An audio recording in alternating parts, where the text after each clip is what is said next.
run it out of luck, need to get unstuck, so go off. When you're up against the wall and you cannot fall, so go off, go off, go off, go off, so go off, go off, go off, go off. When you run it out of luck, need to get unstuck, so go off. When you're up against the wall and you cannot fall, so go off, go off, go off.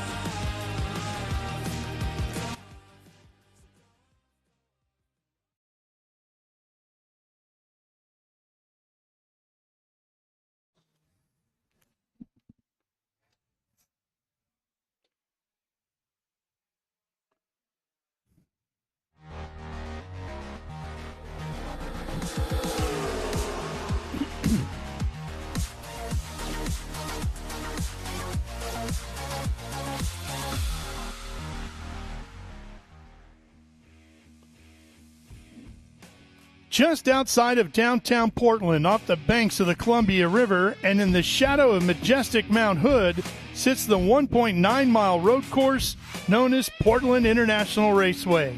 Today, it's the site of Round 5 of the Trans Am Series presented by Pirelli Cube 3 Architecture TA2 Western Championship.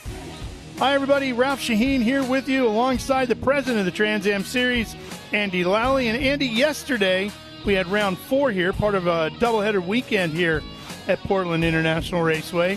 And a couple of things stood out. First of all, we went green to checker, no yellows. That's amazing.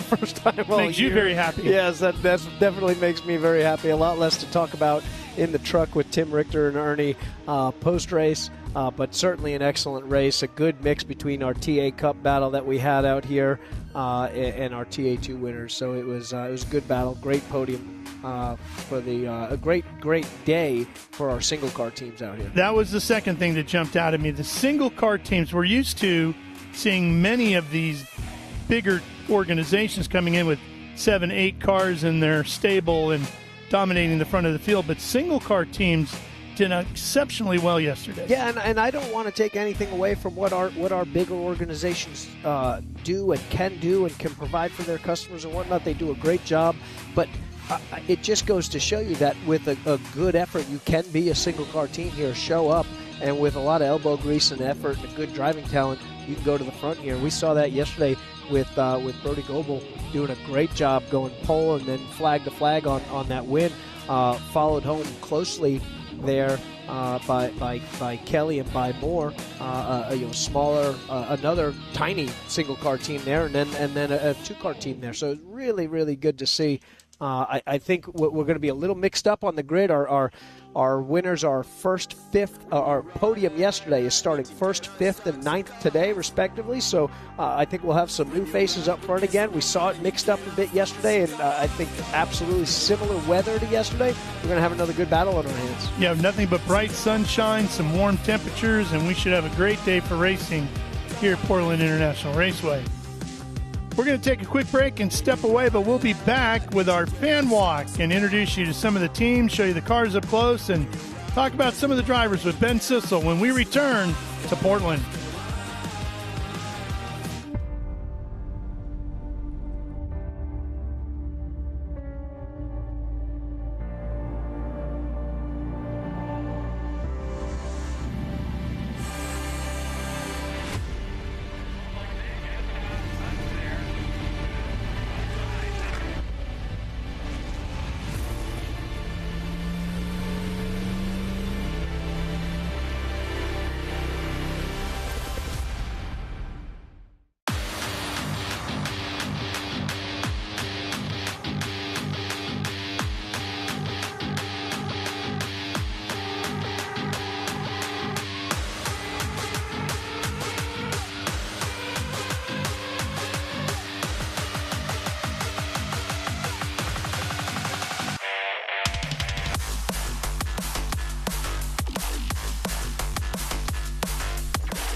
Rev up and get ready for race day with Mission Foods. The world's best racers and tastiest products come together to make every race delicious. Fully loaded tacos, fast wraps, piled high nachos. Whatever you crave, Mission will help you be race ready with easy-to-make recipes that will take your race day to the finish line. Keep your racing delicious and enjoy all the mouth-watering action. Brought to you by Mission Foods. Too fast, too tasty. Welcome back to the Pacific Northwest Portland International Raceway. Taking a look into the paddock area as we get ready to go down to our fan walk, which is where you will see the third member of our broadcast crew ready for another race day. Here's Ben Sissel.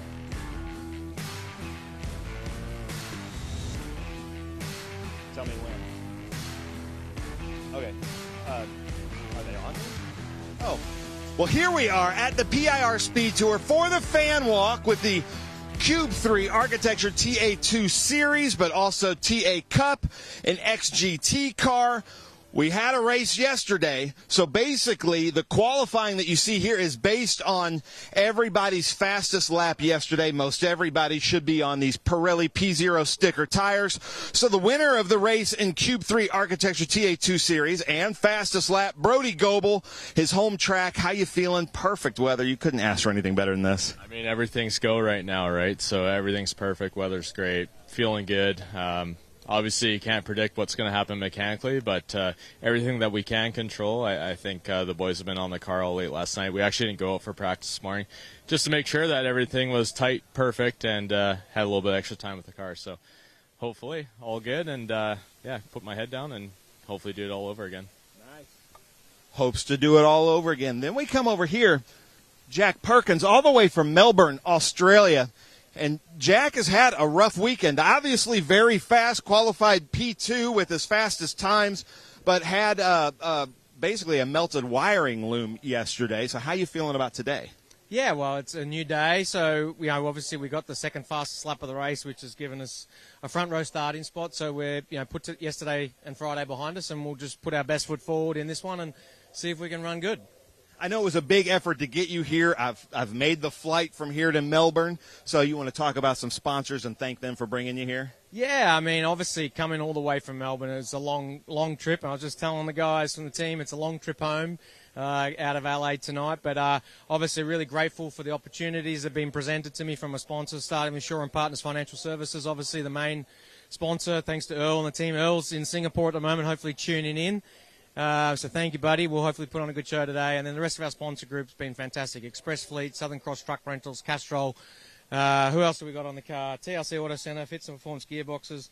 ACL Engine Bearings, an Australian-made product. They're actually in these engines, which is pretty cool. So thanks to all my sponsors for getting us here. We're looking forward to today's race. Nice. Well, there you go.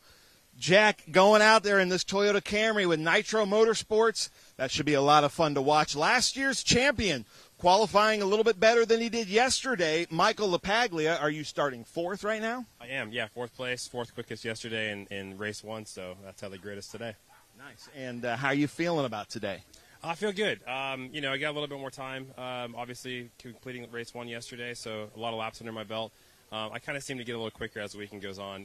I'm not one that has a whole lot of laps around really any track, especially this one, being pretty far from our house. But, yeah, looking forward to today. Made some changes on the car, so hopefully it's an improvement, and we get to, finish a little bit higher and maybe get on the podium. Nice. I love it. Well, Michael LaPaglia. So 3 of the top 4 different chassis manufacturers. Brody Goebel, of course, in an M1. And then Perkins, Jade are in Cope cars, and then Michael LaPaglia in a Howe. So Jade, Avidician, so impressed with what I saw yesterday. Unfortunate, I know the car came in hot. They had to clear some grass. So what is the strategy today? Well, just not to run it in the grass today. We have a really good car, so thanks to everyone at Nitro and Mobile One and Toyota for believing in me. So, yeah, another long race today. Just got to keep it on the racetrack. Kind of just put myself in a bad situation, and I couldn't see, and obviously I kind of missed a corner yesterday. So, yeah, just excited to have another shot at it today, and I have a very fast race car, so we're excited to go. Nice. Jade Avedissian. Remember that name because we're going to be seeing her race on Sundays here on TV not too long from now. Now, Cole Moore, always really good here. Look at this beautiful car. Your dad is hopefully going to be in this race. How you feeling? Oh, I feel so good. Feeling great after second place finish yesterday. It's my best finish in Trans Am. So we were third at the Rose Cup, second yesterday, hopefully first today. Yeah. Hoping it becomes a pattern, right? Yeah, exactly. No, thanks to the sponsors, JM Environmental, my dad, everybody at JM that works hard to help us get here to the track, and friends and family watching. Thank you. Nice. And JM Environmental is going to be doing our driver start command as well with Shannon, so that should be really good. Now, we didn't get to talk to Seamus McKendry yesterday, and that's my fault, Seamus. I apologize for that, but here I am now. How are you enjoying Portland so far? I love the track. It's just hot. I'm sweating already, but it's an amazing track. I'm having a lot of fun. It's good. This track is crazy because on paper it looks so simple. It's flat. But, man, if you go off, as you unfortunately learn, as some of your teammates learn, it just collects a lot of grass, a lot of dust, and that could take you out of it. Mm-hmm. Yeah, over in turn 10 and 11 over here, you kind of have to cut the curbs a little bit, and that puts a lot of dirt on the track, and it kind of catches you out. Every lap is unpredictable with the grip, so it caught us out, unfortunately, but today will hopefully be better.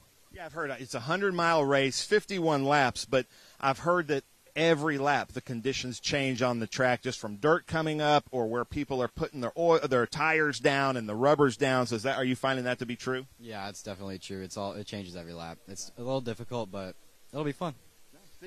Difficult, but it will be fun. So we love that. We're going to come over here. Mia Lovell, who qualified in the top 3 yesterday.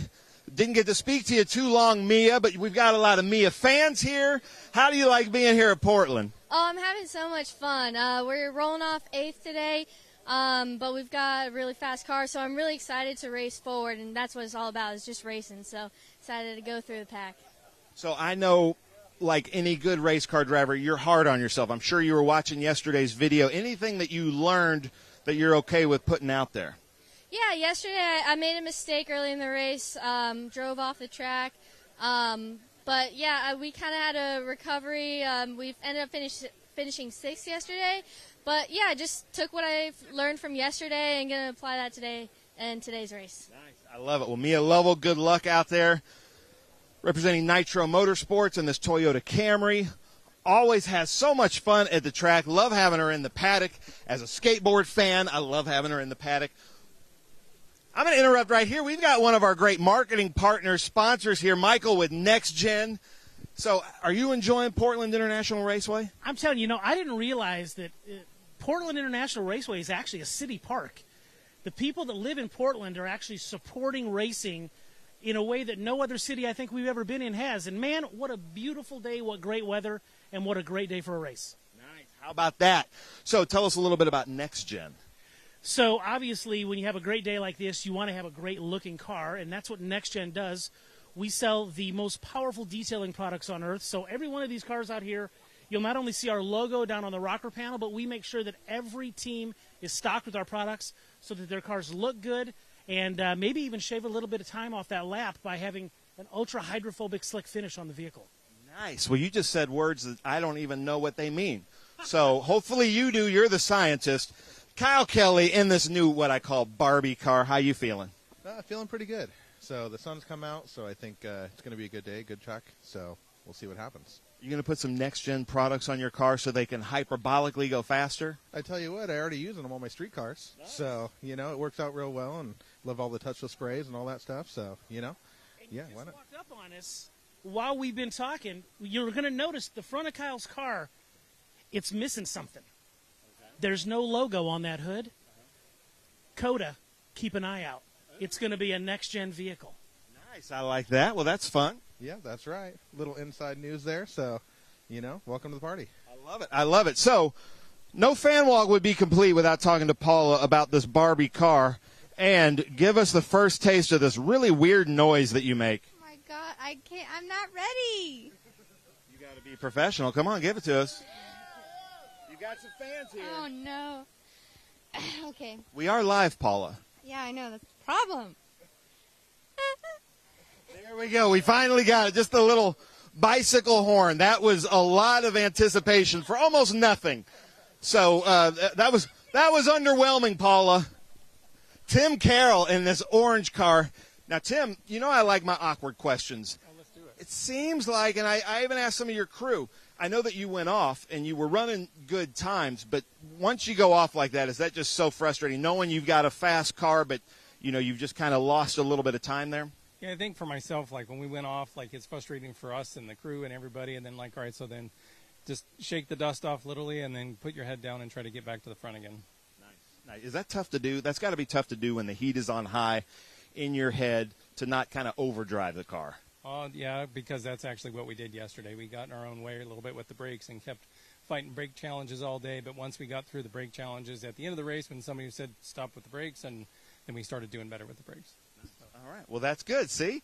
I love it when drivers give me that kind of insight there. Then Aker, all the way from Norway, and we were talking earlier, he said, you know, don't ask me a lot of questions because, you know, English is his second language. So let's talk to all the Swedish-speaking fans out there and tell them how you're liking, in your own language, how you're liking Portland International Raceway. Det fantastisk fint. Veldig, veldig bra. Og det veldig moro å være her. Og det jævlig kule folk her. Ja, alt egentlig jævlig bra. I love that. Now, what did you say? Everything is nice. Nice. I like that. Seems a little bit longer than that. I think he might have said something about this fat commentator talking to him also, but I'll never know. So this is Ken Twait's car, the Franklin Road Apparel. Not sure where he went, but we'll come over here to the top of the TA Cup. But before we do that, looking for Tim Lynn. I don't see him again. But we'll come and talk to Ken Sutherland. Ken Sutherland talking to all of his Portland family over here in the Guthrie's Garage Ford Mustang, which is awesome, the number 85. You just were the class of the field yesterday, and I think I said it, like I can't believe you came through because you had to start back here, came through the whole field, then almost came through the whole field again. You hoping for the same result today? Yep. You know, take over and take number 2. Yeah, hopefully we can do that. I think there's a good chance we can run well. We got a new guy in the mix, Matt Crandall. It's on the 08 today, so we'll see how that works out. Nice. Looking forward to it. Looking forward to it, he says.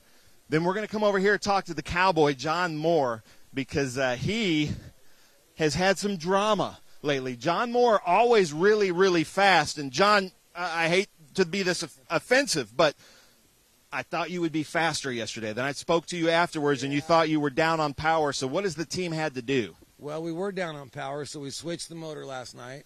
And now we've got a rocket in there, and it should be a whole new day. And in our practice this morning, were you able to put some laps on it and make sure everything's there? Well, the rocket was it was missing. It was missing a little juice this morning, but we've sorted it out, and it's a great piece. It's going to change the day, so we're super excited about it. Nice. I love it. Well, look out for John Moore. His son is up there in another red car, but he says rock and roll. How many coffees have you had today? Only 7, so I backed her down to 1. Nice, only 7. Yeah, well, I guess the race did start later yesterday. We're going to come over here. Simon Aslan, who got on the podium yesterday, first time in Trans Am. Are you having fun out here? Yeah, man. I mean, it's been great to run with these TA2 guys. Like, really appreciate them sort of letting us go in there. And great bunch of racers. Like, I was really impressed with the fitness also. Like, I was totally, like, spent after that race. It was pretty intense. Green to Checkers was great to see. And we just put fuel in the car and, you know, we're going again, same tires and so on. So we're, you know, good to go. You're on yesterday's tires? Same tires, yeah. We're going to sort of, like, do an experiment, see, like, if there's, like, good stable deck. These are the new Pirellis that just came out, DHGs. So far so good. Like, they seem to be a little bit more stable and better under, like, you know, wear and deck. So I'm optimistic. We'll see what happens. Nice. Well, Pirelli, I hope you're watching because, yeah, Simon's doing some R&D for these new Pirellis. So thank you so much for coming out. We'll move up here through just a little bit. Try to find Ken Twaits. Maybe Tim Lynn is by his car right now. But hold on, Crandall here. This is one we got to talk about. Crandall, come over here by your car because we've had you on the podium with us at COTA in these cars. We've had you there with NOLA. So, and then you've won the Rose Cup here. This is your home track. So he might be kind of if we had like a DraftKings about this, you might be my dark horse pick for this. How you feeling? Feeling pretty good. Feeling really good. It's great to be out here. these Chris Evans cars are fabulous. I drove one. The last one I drove was like in 2023 at Road Atlanta, and we were fast, and the cars they're just a bullet, and just such a great value for the grid, and it's so cool to see the grid growing with these Evans cars.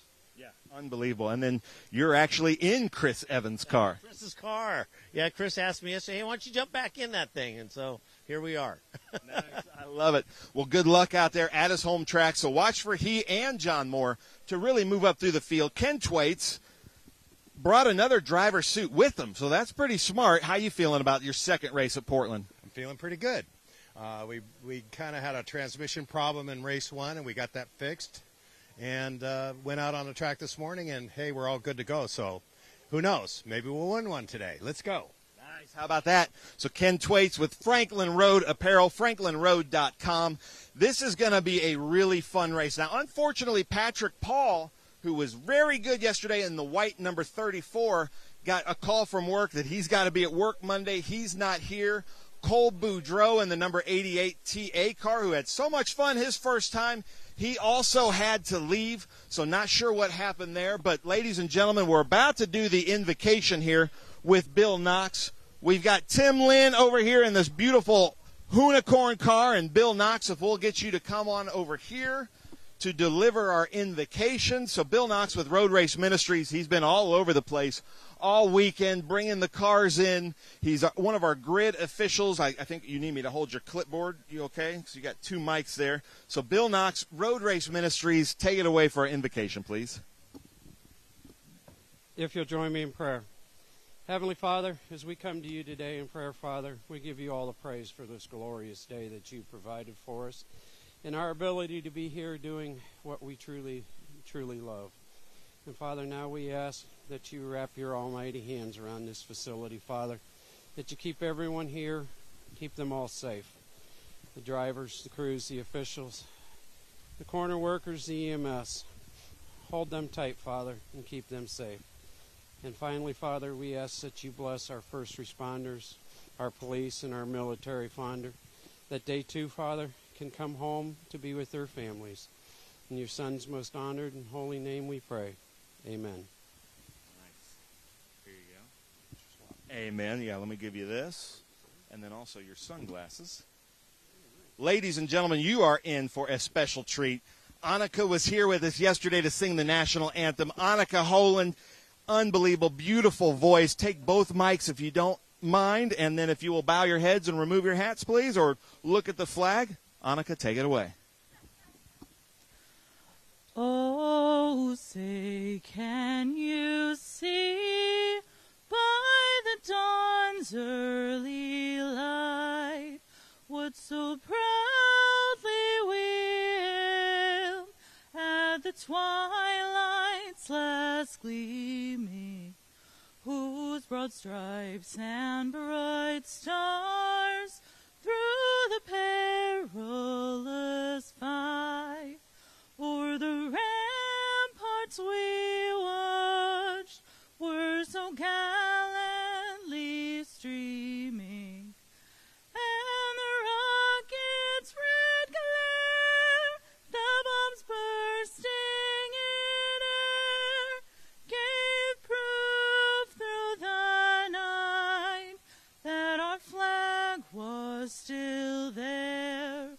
Oh, say does that star-spangled banner yet wave o'er the lands of the free and the home of the brave?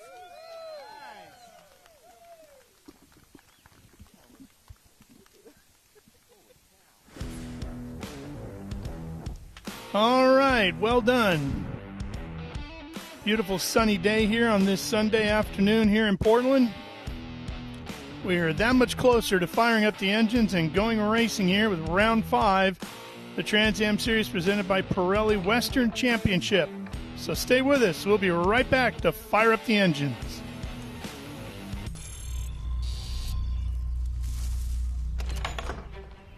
Yes. Hon, the weather tech's here. WeatherTech is the ultimate protection for your vehicle. Laser-measured floor liners, no-drill mud flaps, cargo liner, bump step, seat protector, and cup phone. What about my car? WeatherTech.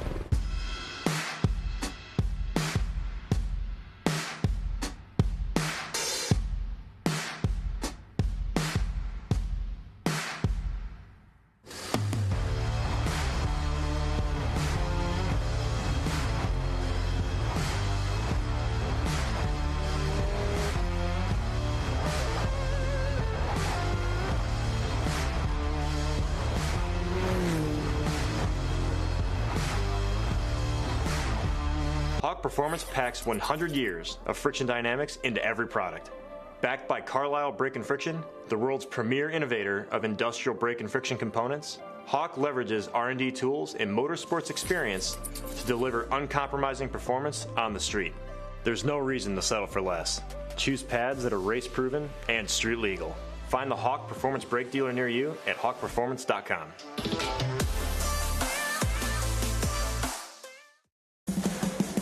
What does it mean to be built with Summit?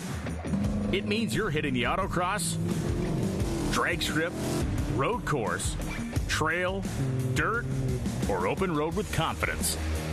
Because built with Summit means you're using parts from the top names in performance. Priced to make your project affordable. And it's all backed by trusted tech expertise and blazing fast shipping. Summit Racing Equipment. Let's build it together. SummitRacing.com.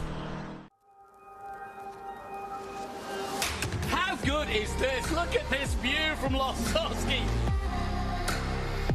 It brings all my fans, it brings the audience into the car with me. Speed turn, 140 mile an hour entry speeds. The quickest and most efficient way for me to get information to my drivers is from using the VBox HD2 system.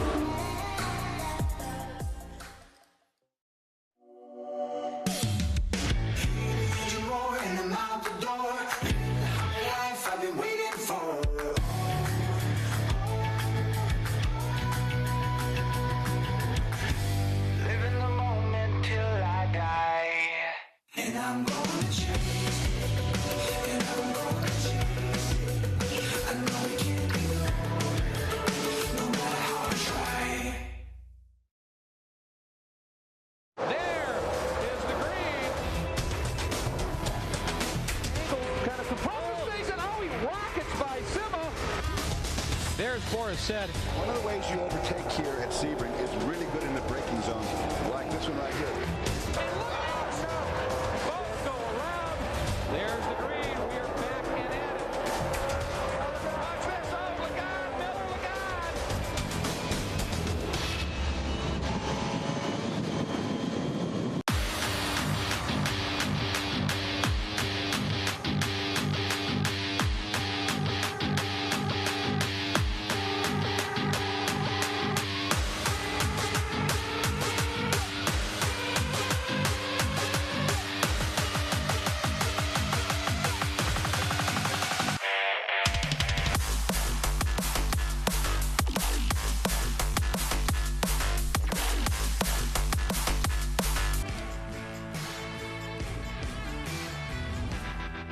Back here at Portland, getting ready to go racing here.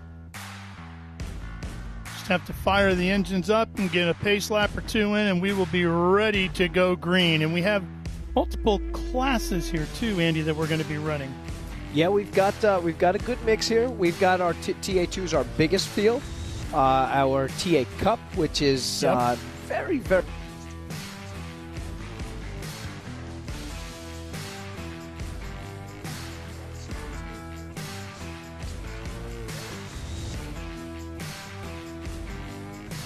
All right. Well, let's go ahead and head down to Ben and get these engines fired up. Well, thank you so much. We're back here. I have the honor of being with a representative of one of our great marketing partners, JM Environmental, who's on the Cole Moore and John Moore cars, also a series sponsor. But Shannon Sharp, are you having fun here at Portland International Raceway so far? It's been an incredible weekend so far. Nice. I love it. Anybody you're rooting for in this field? John and Colmore. Nice. I love that. Well, take it away for the most famous words in motorsports. Shannon Sharp with JM Environmental. Take it. Drivers, start your engines. Nice job. Nice job. Here, we'll come over here.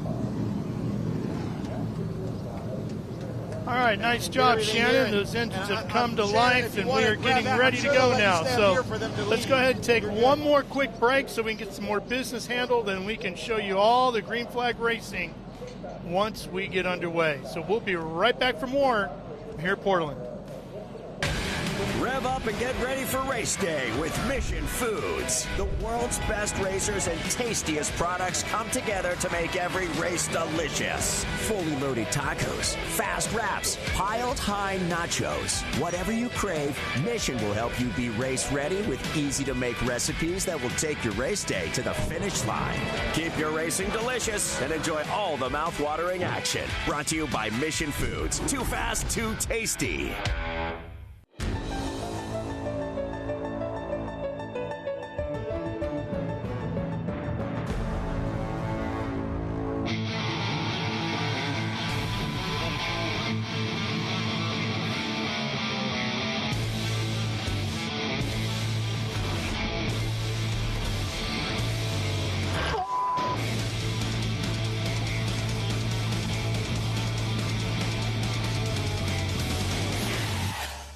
Okay, so pretend this is your race car. It's on the trailer, and you have an accident.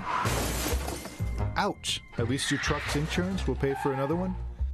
Yeah, not so fast. Standard insurance won't replace your race car, whether it's in the trailer, in the paddock, in the garage, or the repair shop. But at Haggerty, we can protect it for what it's really worth anytime it's off the track.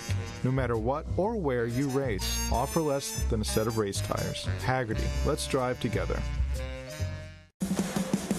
What does it mean to be built with Summit? It means you're hitting the autocross, drag strip, road course, trail, dirt, or open road with confidence. Because built with Summit means you're using parts from the top names in performance. Priced to make your project affordable. And it's all backed by trusted tech expertise and blazing fast shipping. Summit Racing Equipment. Let's build it together. SummitRacing.com.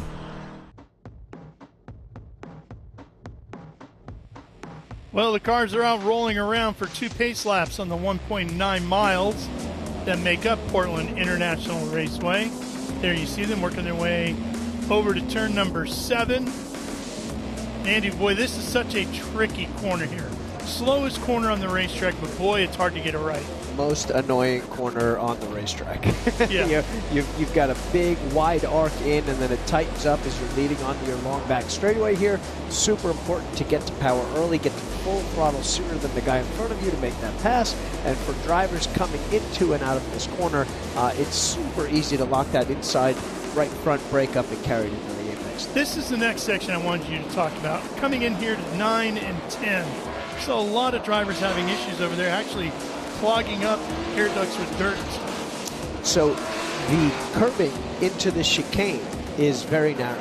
It's easy to get up and over it and drag that dirt back on. When you drag that dirt back on, it kind of settles into the apex of the next right-hander.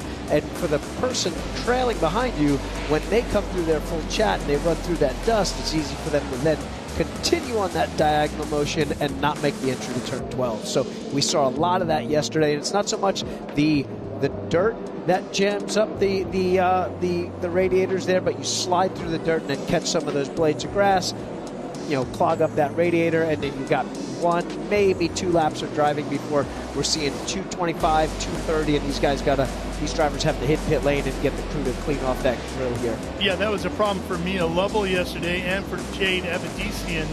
She had issues with it as well. The other thing that was interesting about all that is Ken Thwaites, when he got out of the car, looked like he was a dirt late model driver. He was covered head to toe. Ken had a brand new bright white suit on before that race. And it had the Franklin Road logos on it. It had the Racer logo on it. And it was mud. It was full of mixed, but his sweat and that dust, it was an absolute mess. He'll be wearing a different suit today as we check out our lineup for this race, our TA2. Yesterday, our pole sitter went flag to flag, but our podium, our second, third, yesterday came from 5th and 6th spots. So can we see that again today from Cole Moore, who's starting 5th, and it was Kyle Kelly yesterday also on that podium. 5th and 6th today, John Moore. Tim Lynn trying to make a comeback here. Had a rough one yesterday. Going to be coming back through the field here again, and then we see 14th, 15th, 16th, and 17th. Those are our TA Cup cars. They're going to be fast, and they're going to be coming through. We start them behind the TA2 field. That's a longer story. Cole Boudreau in our black TA car, and then Simon Asselin in our lone XGT Porsche Cup car. Today's field set by the fastest laps from yesterday's race. Brody Goebel set his on lap 4, best time of a 1:14.702. Jack Perkins set his on lap 5. This is Nitro Motorsports Camry. Jade, who will start inside of row 3, set hers on lap 8. Michael LaPaglia starts 4th, set his on lap 10. And we are about ready to go green on lap 1 now for race number 2, the 5th round of the Trans Am Series presented by Pirelli Western Championship. Going green here at Portland.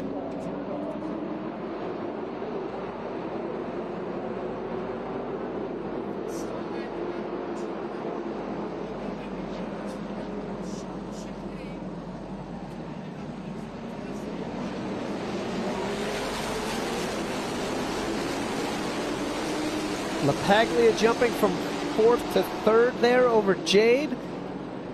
Field doing a good job. Very close, but keeping the donuts off the doors here for the first few corners.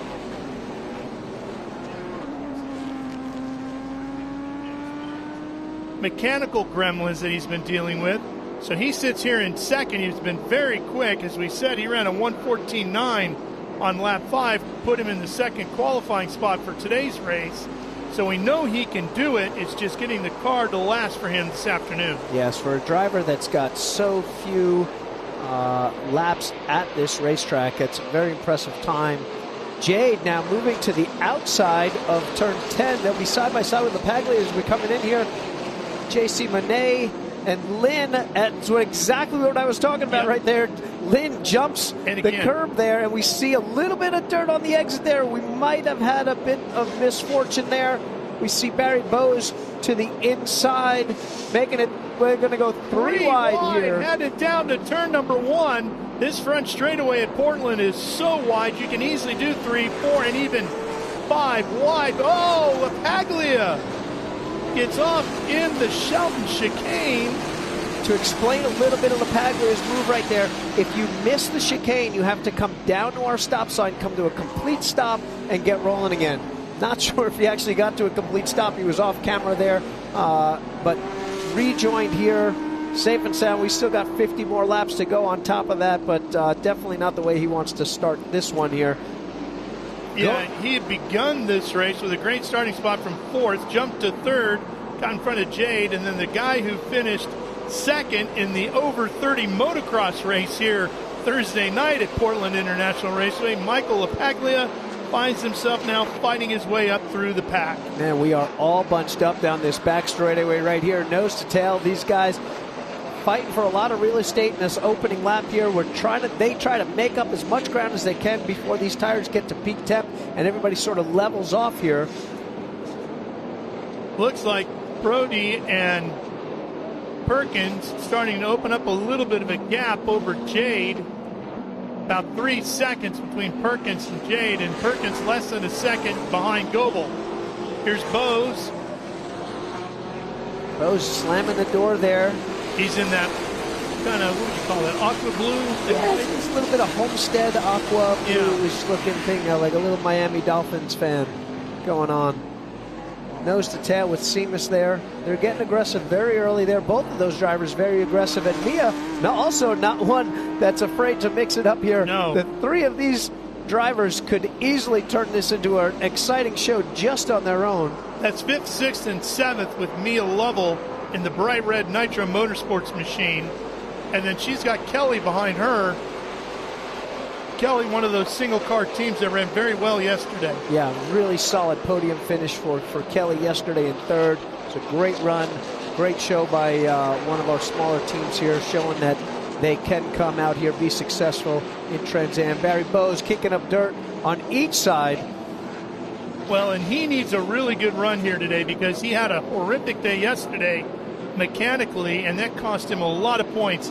He's second in the Western Championship coming into the weekend. Mia was just, I think it was 15 points behind him when we started the day yesterday. She had her issues, but she finished sixth in the points. Bowes didn't really score anything, so she was able to close the gap on him. So if she can have another good day here today, she might be able to even overtake him in the points. We're seeing something a little bit different from yesterday. Goebel was able to put the power down, fire off, and open up a big gap early.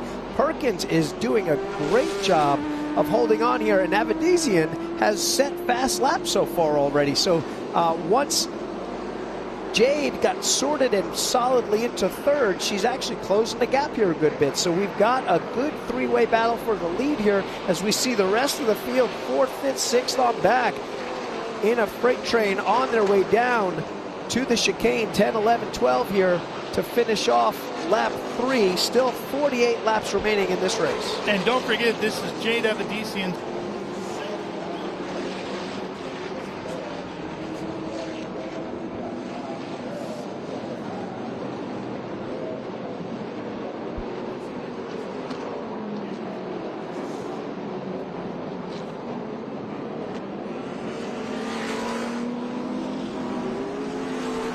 We're seeing Sutherland, who started first in TA Cup, has made his way all the way up to 9th, past half the field already in TA2. We saw him come all the way through the field to take the overall victory yesterday as well. Ken Twait's not far behind, 12th overall, second in class.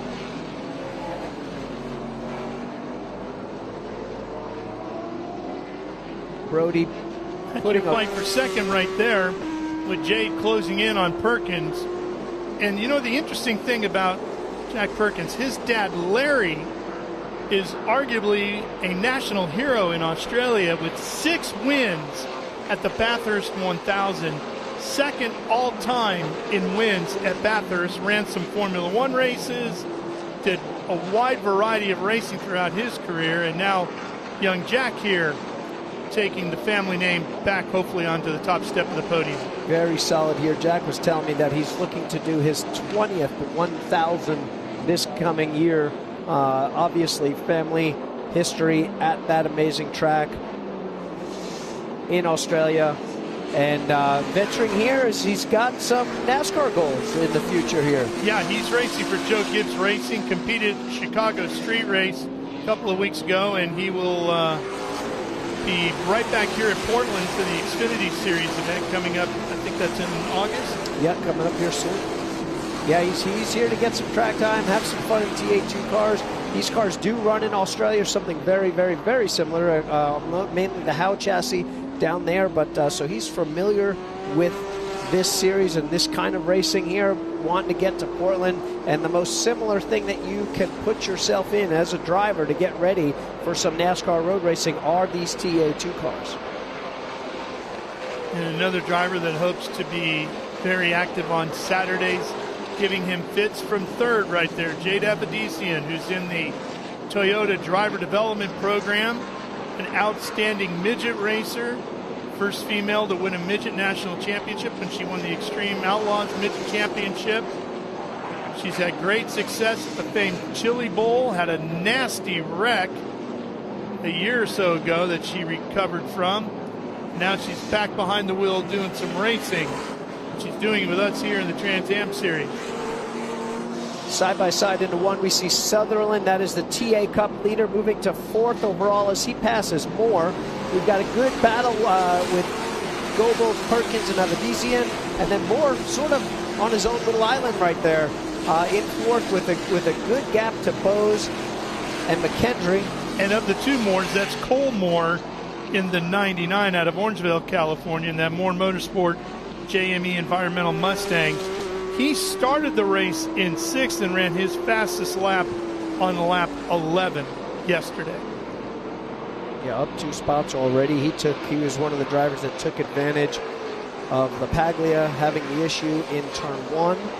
Coming to a stop there, made another pass on Bose before that to put himself in the fight to get that final podium spot there. McKendry still on the tail of Bose. Bose really chopping big time. They're making ground on Moore. They're making ground on Cole Moore here as we're going to see it battle for 4th. Cole will be added to that battle between Bose, McKendry, and Lovell. Okay, so yesterday we saw cars dipping wheels like that. Jade and Mia having overheating issues. Bose pretty far off of it right there. How long before, if he keeps doing that, before somebody like Bose starts having those heating problems? I don't think you're going to see the leading car have issues dropping the wheels like that. It's when you get the other car behind it to kind of suck some of that dust up, and even that will be relatively minimal. It's when you cause the car behind you to go sliding off and pick up the grass that's on the outside of, on the entry or the outside of turn 12 right there. Jade again giving our 19 car of Perkins all he can handle here, hanging in the draft through this long sweeping right-hand corner leading onto our back straightaway. Big top speed here. Really cool look at these cars. This is not the widest straightaway in motorsport. We've got a big wide front straightaway and a very narrow back straightaway. So this is definitely a tricky spot to pass. Kind of single groove here. You have to force the issue a bit. See Cole Moore losing his spot. Bose right behind him. Looks like Ken Thwaites has moved his way up. Ken Thwaites is going to find himself in 5th now. Ken having a very good run here today. Again, as we said, he had issues with drivers kicking up dirt. That bright white suit of his yesterday, unfortunately looking like he'd gone out like a 5-year-old kid rolling around in the dirt playground. We didn't get a chance to talk about this yesterday, but I caught up with Ken at the podium. He finished the race yesterday with only 2nd and 3rd gear. So when we heard him come by here, we thought it was a misfire. That's him on the chip at the top of 3rd gear on this long front straightaway. And he had all he could do to hold off the guys behind him and actually finish 2nd place in that TA Cup race over Moore and over Chris Evans. 3rd car in line here, Ken Sutherland getting around Jade Avedissian in that 85. He's the guy who broke the track record here on Friday in qualifying for race 1. Ran a blistering 1:11.467, the fastest Trans Am car in history here at Portland International Raceway. And then he was absolutely spectacular in the race. Yeah, just put on a clinic. Going for 2nd here now. Yeah, 2nd overall now. So our overall leader, Brody Goebel in TA2. Our 2nd place overall is our leader in TA Cup, and he's put a decent gap on Ken Thwaites in that 85 car over the 9. And I think we'll see him by the end of this lap right on Brody's tail and moving around to control. And what he did yesterday was really smart. Once he got there, he realized he was in control, put it on cruise control, left a percent or 2 on the table here to work his way through traffic, and didn't have to turn up the heat unless he saw a threat from behind. You know, Andy, as president of the Trans Am Series, a question for you here. These TA2 cars, Cube 3 Architecture TA2 cars, they're an angry beast. I mean, you're talking over 500 horsepower, no driver aids. I mean, it's a rough race car to get your arms around. But we seem to see a lot of drivers show up here to get training, and they all seem to adapt to the car pretty quickly. Jade doing an outstanding job. Perkins doing an outstanding job. That's not the first time we see it. We see it each and every week. What is it about this car that drivers adapt to real quick? Or what, as we see Sutherland getting around Goebel here, that's for the lead. New leader, Sutherland, right back where he was yesterday at the front of the field. So what is it about this car that works so well for these guys and gals? This is just old school. You know, we've got a great Pirelli tire. It stays consistent through the race, and we've got an H pattern here. And like you said, the drivers that get in here that are adapting, we definitely have some that come in and they struggle and whatnot. The drivers that we're seeing, manufacturers, and this is, I think, the biggest compliment to the series, and also the biggest testament that we're doing the right thing here, is these cars are so like the NASCAR Craftsman trucks and the Xfinity cars, that this is the place for a young driver to go to get that road course experience. This TA2, as it is such a similar feel. I've driven these cars, you know, the way it rolls, the way you're shifting, it's the exact gearbox, and it's a very similar power to grip ratio. So it's not just your power to weight, it's how much grip you got on that tire versus how much you've got to do that. You've got to work the throttle and drive off this corner smoothly. We see somebody like Jade come in here and do a great job. That's because Jade has been coming up the Toyota ladder and through their driver development group, and you can insert somebody like that with their coaching and their leadership and get great results like this. And she's having a good run here again today. She sits in 5th, chasing Ken Thwaites, Sutherland, Goebel, Perkins, Thwaites, Avedisian, Moore, Bose, Lovell. That's your top 8. Then Kelly and Moore, John Moore, rounding out the top 10. Crandall making his debut today. Got some practice in this morning. Took over for Chris Evans. Chris Evans ran the whole race yesterday. Finished with the podium. Turned the car over, his own car, over to his friend Crandall here, and now they're back at it. Barry Bose has turned it up and found the rear bumper of Moore. This is our 4th place in class battle here. He's got a nice, comfortable cushion that he's opened up over Mia Lovell, and they'll go back at it now. I have a feeling that was a little bit of the of Sutherland and Thwaites coming through that kind of disrupted that battle there, put Mia back a little bit. So as we see the rest of these guys come through, I'm sure that freight train is going to get back in line here again. So Goebel leading, Perkins leading, Avedisian leading Moore, Bose, Lovell, and Kelly. That's our top 7 in TA2. Sutherland still out front, getting chased by Ken Thwaites. And again, that's Cole Moore in the 99. And what's very important here, Andy, is we watch them scream across the start-finish line, heading back to turn 1 right here at the Shelton chicane. And you see Mia 3rd in line there. Bose is 2 spots in front of her. And don't forget, that's a battle for 2nd in that championship standings out here in the West. So Mia looking to close that gap even more from yesterday. She can catch Barry Bose and give him some fits here. Yeah, they're only a couple of points apart after Mia having a decent run yesterday and a decent comeback, but Barry unfortunately having a transmission issue, falling to the bottom of the charts early and not being able to recover. Having a decent enough lap that he's starting well here today, and he'll have a shot to move forward and try to get a podium result here and increase that points lead, or try to catch Brody, who they're all chasing, who's the current points leader.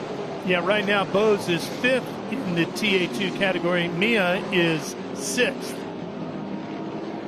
And that's Papa Moore making his way by Barry Bose right there. This is going to be father-son, nose to tail as we come across the stripe here. John Moore, cowboy. Can always pick him out easily with that black cowboy hat on. Got inducted into the West Coast Stock Car Motorsports Hall of Fame recently. He's an outstanding oval track racer in a stock car. Made a lot of laps in what was known as the Southwest Tour, and racing at All-American Raceway in Roseville, California, and also Winston West. But he was telling me this morning, Andy, he said, you know what? He said, I'm really having so much fun in these TA cars that I'm not much of an oval racer anymore. He says, I'm so focused on having so much fun in this road course car. And look at the battle between father and son right here. John Moore in the 27, Cole in the 99. John's going to get him by the time they get to 8. No way.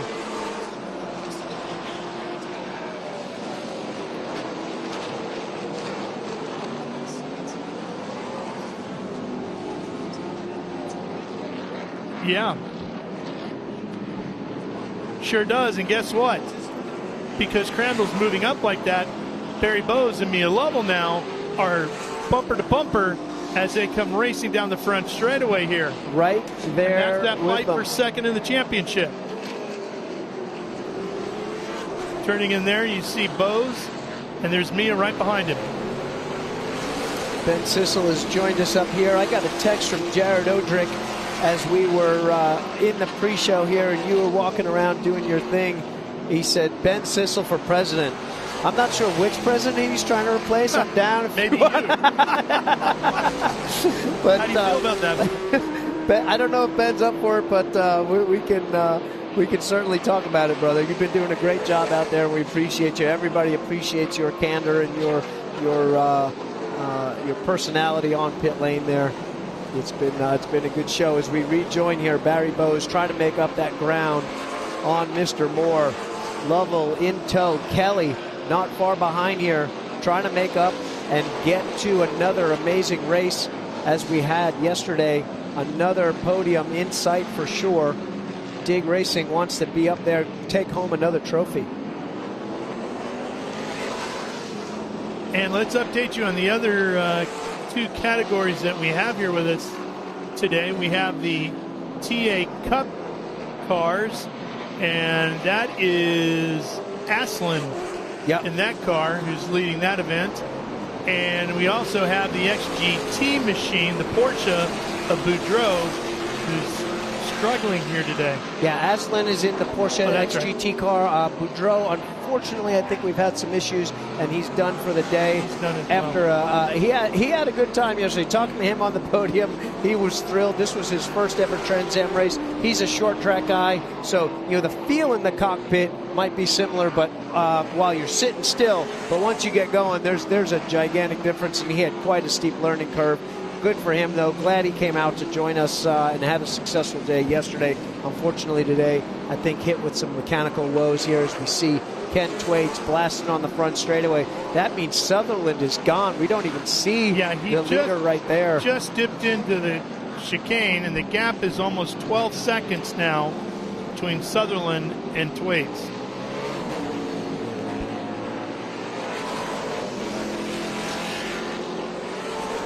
Brody Goebel still leading here, 3 seconds over Perkins. The decent gap now to Jade. Did Moore drop back? Did we have Moore drop wheels here and come off?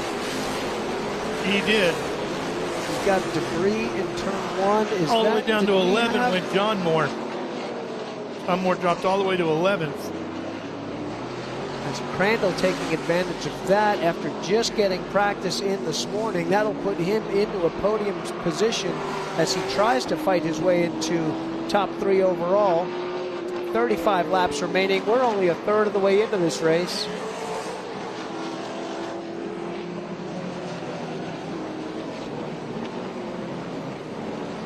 There's a shot. We haven't had him on TV that much because he's been so far out front here. Brody Goebel, yesterday's winner, out front with a fairly comfortable margin here.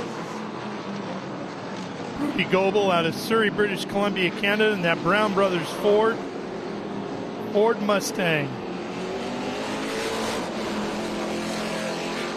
He grabbed the TA2 pole on Friday, his career 3rd pole in Cube 3 Architecture TA2 competition.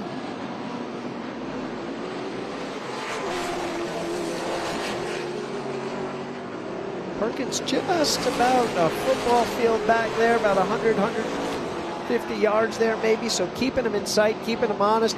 As Brody starts to work through lap traffic, he's going to have to stay on it. He doesn't want that gap to shut down enough to where you give Perkins a shot. You don't want anybody within, a bumper's length of you to get inside your head or literally get inside your fender and then kind of shove you around here. This is a relatively narrow track. You don't want him taking chances. He's throwing a little dust at him as we see Papa Moore coming out of the pit lane after making some repairs. Might be a little blend line issue right there. He works his way into one, sweeping way left before coming into the tight turn 1-2 complex. Sutherland increasing that gap over Twaits up to 13 seconds now. Here's a look at our friend from down under, Perkins. Jack having a much better day today, getting all the laps in out of Gisborne, South Victoria, Australia. He was telling me that's about an hour outside of Melbourne, if you know your Australia geography very well.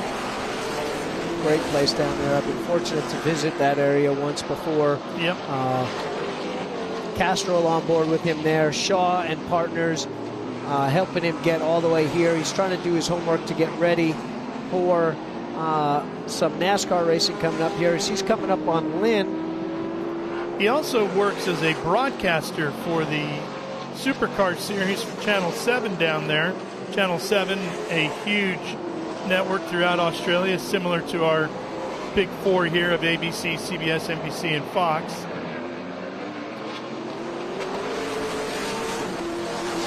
He's part of what they call the free over-the-air commentary team down there.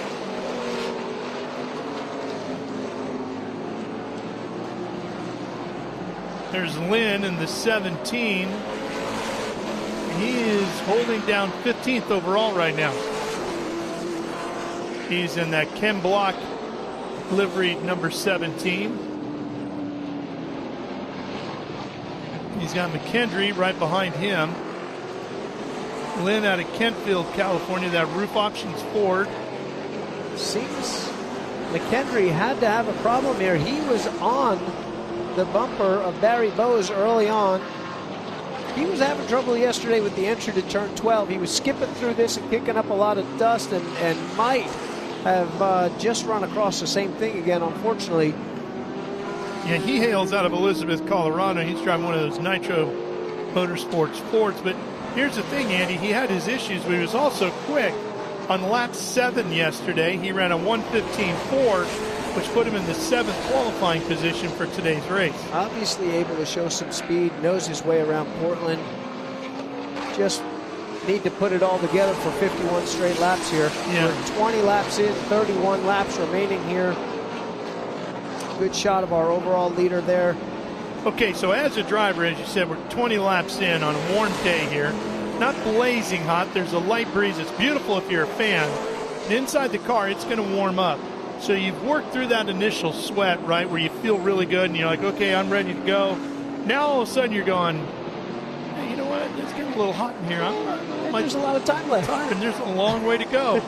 The one difference today from yesterday, our temperatures are almost exactly the same. Our track conditions are very similar. Today we started on sticker Pirelli tires, where the day before in our race they qualified on those tires and then raced on them. When we do a doubleheader, the second race they're actually starting on stickers. So the one slightly less deteriorating factors that are on a slightly better tire, so they've got a little more grip. It's not as anxiety driven in the car where you feel.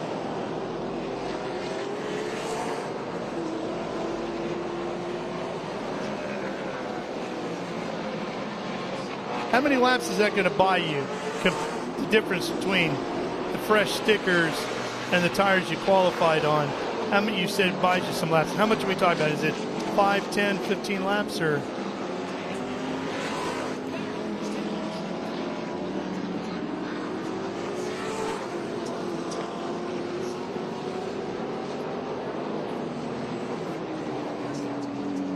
But boy, that'll shake things up in the points there. He's going to pit lane, and that should allow Mia to go by, and it does. There she is, headed into turn number 1. So Mia jumps all the way up to 7th overall. She is now 4th in the Western TA2 Championship here. So, boy, that's going to make a huge difference in the points there, because she had gained a lot on him yesterday. And Kelly, just like yesterday, slowly moving up here, now finds himself in the top 5, in sight of that podium again. There's Barry's car. They're taking the hood pins out of that, so this is not just simply brushing off the grill. Man. This is, unfortunately, back-to-back days for our second in points for Barry Bowes. This is going to be a tough one to swallow, leaving here after strong speed. Unfortunately, a couple of issues that brought him to the back. We'll keep you posted as we see work getting done. As I look down pit lane here on the 32 of Barry Bowes. Well, that's the thing, right? It's minimizing your bad days. Mia had one bad day at Laguna Seca. Barry's now had 2 bad days here at Portland, and right now that's the difference in second in the championship. That'll most certainly, as long as Mia, knock on wood here, stays in the position and clean and comes home here. She'll move into second place in the Western Championship points as we see the 27 of Moore and Thwaites moving around. I think Moore having pitted, he's a lap down. Thwaites not going to be super patient here. He wants by. He wants to go catch Sutherland here. Ken will move out of the draft here. Probably not much John's going to be able to do to hold them back as they head to turn 1. Ken will have the edge here at the Shelton chicane. Named after Monty Shelton, a legendary racer here in the Portland area, the Pacific Northwest. Ken was really bringing that speed in there. Yeah. Came through that turn 1 apex diagonally right to 2 and had to take a lot more of that turn 2 curve than he had been in the past. Got him a little bit slow off that corner. That jammed up things for McKendry here as he's now fighting with TA Cup cars. Yeah, he took the position with an exclamation point, didn't he? Yeah, absolutely. He wanted by. We see the different driving styles there, and we were seeing that from Moore yesterday. He's bringing big speed across the entry, 2.7, and then he kind of waits and gathers it up, gets to power a little bit later, but that lets him attack just like he was doing earlier in this. Back on the 20 here as we watch this sweeping. This is about 100 mile an hour, 98, 99 miles an hour. As we see the 32, Barry Bowes. Let's see if he's coming back on track or if he's going to make his way back to pit lane. Unfortunately, this looks like he's about to make this tight right corner and bring it back. No, he's headed to the paddock. Yeah. His day is done. Unfortunate end of the day for Barry Bowes. And our second place runner in the standings for the Western Championship. Just as our leader, Brody Goebel, storms into turn 1. And like we were starting to talk about before, this is the point. We've got 27 laps to go here. Brody's got a comfortable lead. For him, he's thinking, okay, here's my game plan. I've got this lead. I don't need to be 100%. I don't want to be 100% because I don't want to burn these tires down in case we get a yellow. I want to have something left in store. So I'm going to leave 1%, 1.5%. Maybe that's 0.3, 0.4, 0.5 of a second on the table so that if we do get that yellow and they do come to me, I have not burned these Pirellis off. And I've got something for these guys when I've got to fire up again on this restart. So he's kind of in cruise control right now. Perkins still on the go, trying to catch up. Brody, of course, the points leader out here with the Western Championship as well. And this is the first doubleheader for these competitors this year in 2025 for the Western Championship. They've got one more coming up down at Thunder Hill in Northern California a little later in the year. But a doubleheader takes a different mindset as well as physical preparation for the drivers and the teams with the car. Especially for day one, it does. You know, you cannot do so much damage that you just send it home with your guys and they get 2 or 3 weeks to clean that thing up. You've got to bring one home for day one and then get at it in day 2 here. We watch Jade come through here, solid P3 in the TA2 class. Then Lovell and Kelly getting back at it, only 9/10 apart as they cross start finish here. And we could have a great battle brewing here. Mia Lovell sits in 7th overall. Jade Avedisian is 6th overall. They are 3rd and 4th in the Q3 Architecture TA2 category here today. Those are the first 2 women in the history of Trans Am to qualify in the top 3 for a Trans Am race, and they did that on Friday for the start of yesterday's event. And now we might see them go nose to nose here in a fight for a spot on the podium.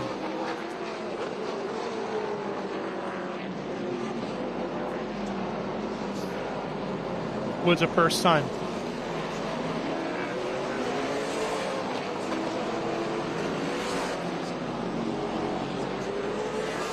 Yeah. Yeah, of course, the great Amy Ruman has won races and championships and multiple things. Look forward to seeing Amy back behind the wheel when we get to Canadian Tire Motorsports Park for the National Championship Tour. Car sweeping onto the front straightaway, looking strong here. And her and Jade are teammates this weekend, too, in the Nitro paddock. So there's a lot going on here between those two go-fast young ladies. Absolutely. Kelly trying his best to reel it in. Has come from 9th on the grid in TA2 up to 5th. One of our hard chargers here.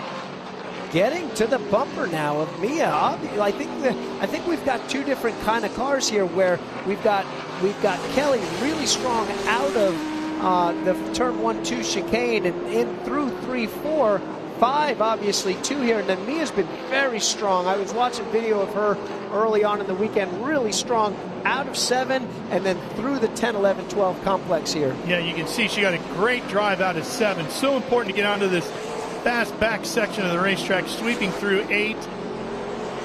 Headed over here towards 9, and this is where everybody's been dipping wheels. Let's see if she keeps it clean. Here's 9.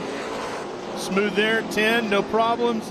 Now you got the double apex here at 11 and 12 and onto the front straightaway. And I tell you, Kelly's been going to school on Mia's line in here. He's very good on the brakes, isn't he? Very strong on the brakes. We see the nitro car pulling off here, getting the power down, sweeping out of the last corner, getting that important gap that she's going to need if she's going to fend off any drivers on entry into 1 here. Kelly, though, has been able to go to school, see where he's strong, but then also take a look and go, man, you know, she's beat me out of this corner, beat me out of that, and then make his adaptations, as any good driver's going to do, and go to school on whatever notes you can take and see if he can close that up. Combo his driving with where he's strong, with what he's learning from Mia's line, put that together and see if he can mount an attack going forward. And again, you see Mia so much quicker through here. Here's that tricky turn 7. She has a nice turn in there, gets onto that power, and opens up a little bit more of a gap. Yeah, very strong coming off there. We might have just had a little slip up or something that we didn't catch on camera right before we went to this battle here, where Kelly was able to close up. Cars look good. Here's the 99 to Cole Moore. This is just behind that battle. Yeah, he's in 9th, right behind Kelly. Just about a second and a half back there. They catch some lap traffic or one little bobble, they start fighting. LaPaglia back on pit road. Michael LaPaglia, former champion. That has just been a tough day. Had such a strong start, was running P4, made a great move for P3 in the opening lap. Was up in contention there, and then for some reason had to take that run off, come to that stop and go, and he'd fallen back to about 8th or 9th, and unfortunately in pit lane right there as they're not rushing to get that hood back on.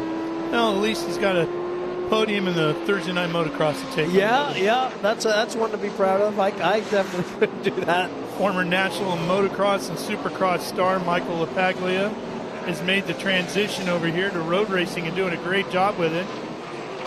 We've seen a lot of motorcycle racers in general, whether they're road racers or dirt bike racers, make transitions over to car racing. And I think one of the reasons why they do so well, Andy, is because they start so young in motorcycle racing. You'll talk to a guy like a Ricky Carmichael who started at the age of 4 swinging a leg over a dirt bike, right? And it's not that they know how to drive the car quicker so much early on in their careers.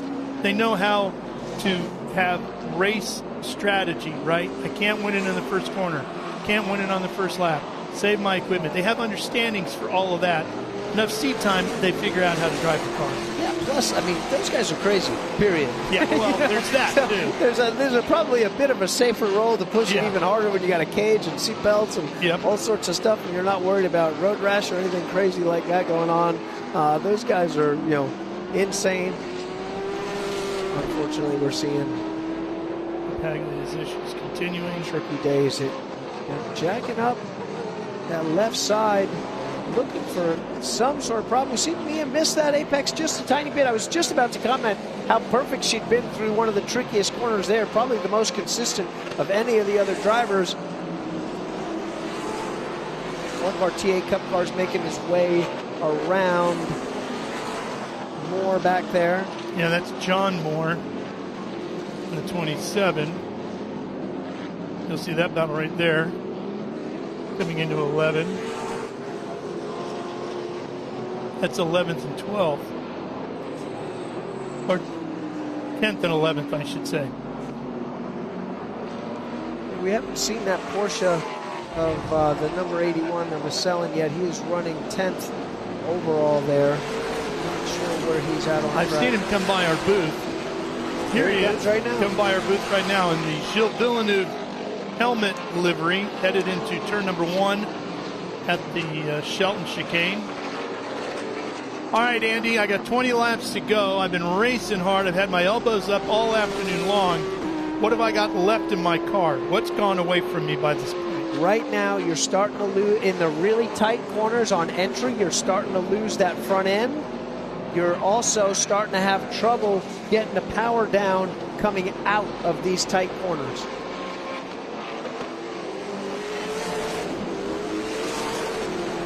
So it's Sutherland, Quake, Coble, Perkins, Crandall, Avedisian, Lovell, Kelly, Moore, and Aslan. That's your top 10. And that's Colmore that's in 9th. John Moore is in 11th. And Sutherland flying through the pack. He's going to get Kelly right here going into turn 1 on the inside. Got him. That means he'll be looking at the backside of Mia Lovell's number 40 here next. Now, the smart thing for her at this point, let him go. Don't get in a battle with him and wear out your equipment because it's not for position. And let him go in the right spot that does. She got pretty lucky right now with the 85 making the move on the 80 there to give her a little bit of a cushion. If she can hold off and let him go exit of 7, maybe defend a little bit into 7 here, not to give him the dive bomb look, and then that'll give him basically a free pass right there. She can keep her foot down, and that happens. Once you clear that and he can get far enough ahead into that chicane, she can run full tilt and now enjoy a 20-car length lead. That's, the maturity and the, yes. Some of it's luck, some of it's strategy, some of it's a maturity of how you let these things happen. Well done by Mia there. And that allows her to keep focus on trying to catch Jade in that battle for a podium spot here in our Cube 3 Architecture TA2 Series. It might not seem like a lot, but when you can build that little gap, that's probably half a second right there, but that's an extra 10 car lengths than what you had. You are now 95% out the front windshield instead of looking in that mirror, waiting for that dive bomb. If you're unsure, Mia doesn't race Kelly that much on the national side, so this is somebody that you're not totally aware of how they're driving, what they're going to do, and that lets her focus now 90+% out the front windshield, work on her line, and like you said, head over, try to go get that 10 car. Well, the one thing about these cars, Andy, as great as they look, they sound even better. So let's go ahead and give you a couple of seconds of great sound. The Trans Am from Portland.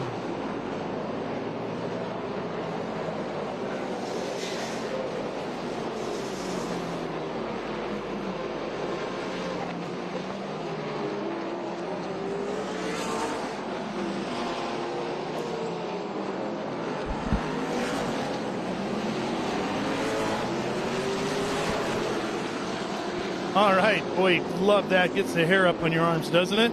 I love these cars. I've told people. Problem is that Lynn? That is Lynn, the 17 car. Little hiccup as he bounced his way through turn 1 and 2. Probably a little hot into 1. Tried to keep it going through 2. Jumped over that apex curb there. Got it going though. No problem. We're good to go. And LaPaglia back out on the track. That's our buddy J.C. Monet. Knows that LaPaglia is probably a spotter, says that 31's a couple laps down. Yeah. Not a fight. Let him go. Monet is in 14th overall. LaPaglia showing in 16th. As you said, laps down. Yeah, and that's Monet. That's 9th in class for Monet. Another top 10 run. Really good. He's been deserving of some good luck here lately. Staying in one piece. Had a good run yesterday. Another good run going today.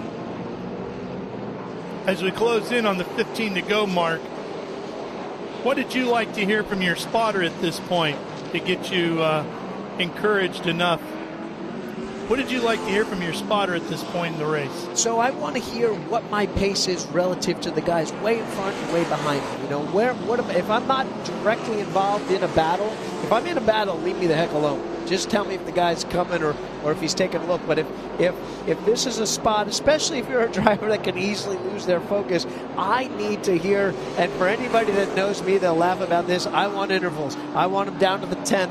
I want to know what's going on with my ride. And when I'm pushing and pushing and pushing, I want to know what I'm gaining. Right down to the tiniest little fraction of a second, I want to know what kind of progress I'm making or how much time I'm losing.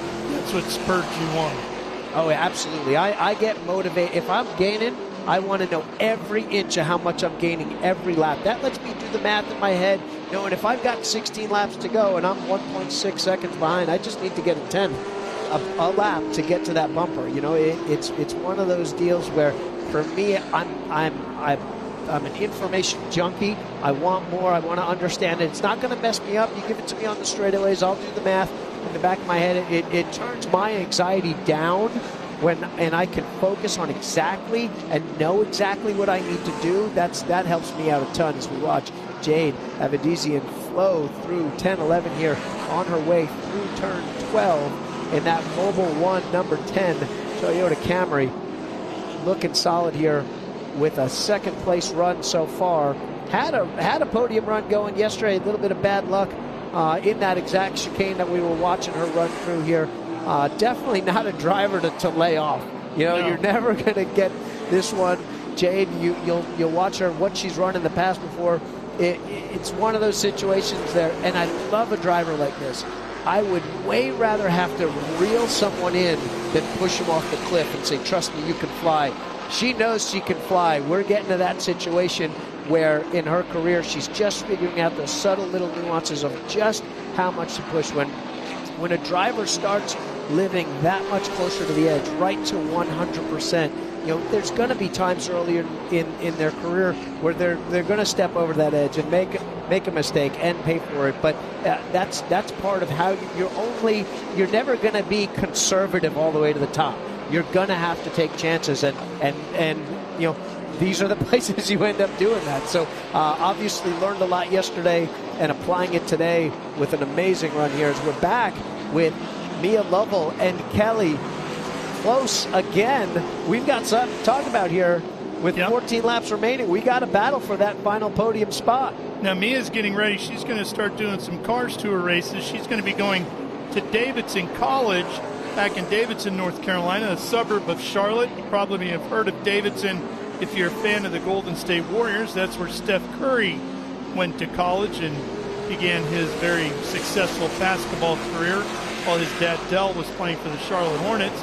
Jade's going to go to school there at Davidson. She'll be 2 exits south of Mooresville, Race City, USA, where the Nitro guys are all based out of and everything. So she's going to be right smack in the middle of it, and she's going to begin her stock car racing career back there. She's looking to do a Cars Tour event at South Boston, Virginia here in a few weeks, and also possibly the Snowball Derby later in the year. So that'll be a big undertaking. And that's something that these TA2 cars can prep you with. I mean, this is stock car road racing at its finest. This is the only full-time stock car road racing championship in North America. This is why it's a favorite. This is why a lot of OEMs are dropping their drivers in here and coming into play. You know, the Cars Tour, you know, normally you'd look at it as sort of maybe a weird thing to talk about a potential competitor. I look at it as somebody that we mesh with really well. They do short track oval racing.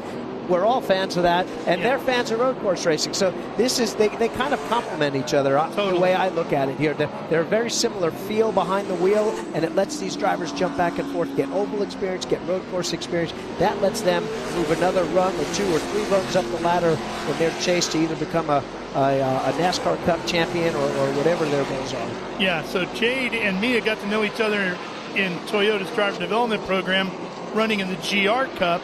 And we've talked about Jade with her success in the midgets, being the 2023 Extreme Midget Outlaw Champion, the first woman to do that. She was also the first woman to win a Cars Tour race, and also the first woman to claim a podium at the Chili Bowl, the world's biggest midget race.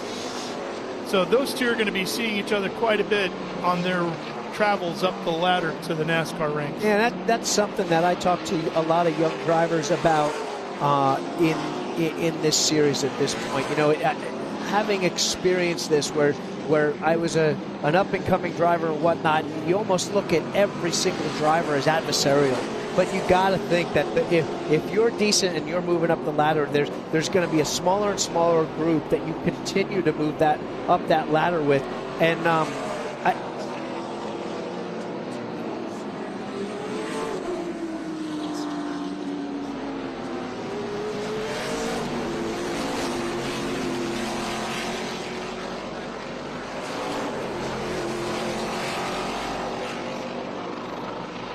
that you were both the same person going for the same goals, so it's easy to be to make them an enemy or adversarial situations. But these drivers, Mia, Jade, all these drivers moving up through, especially when you're moving up through with help from an OEM like Toyota, you're going to be around each other for a while. Might as well make friends. Might as well make it productive.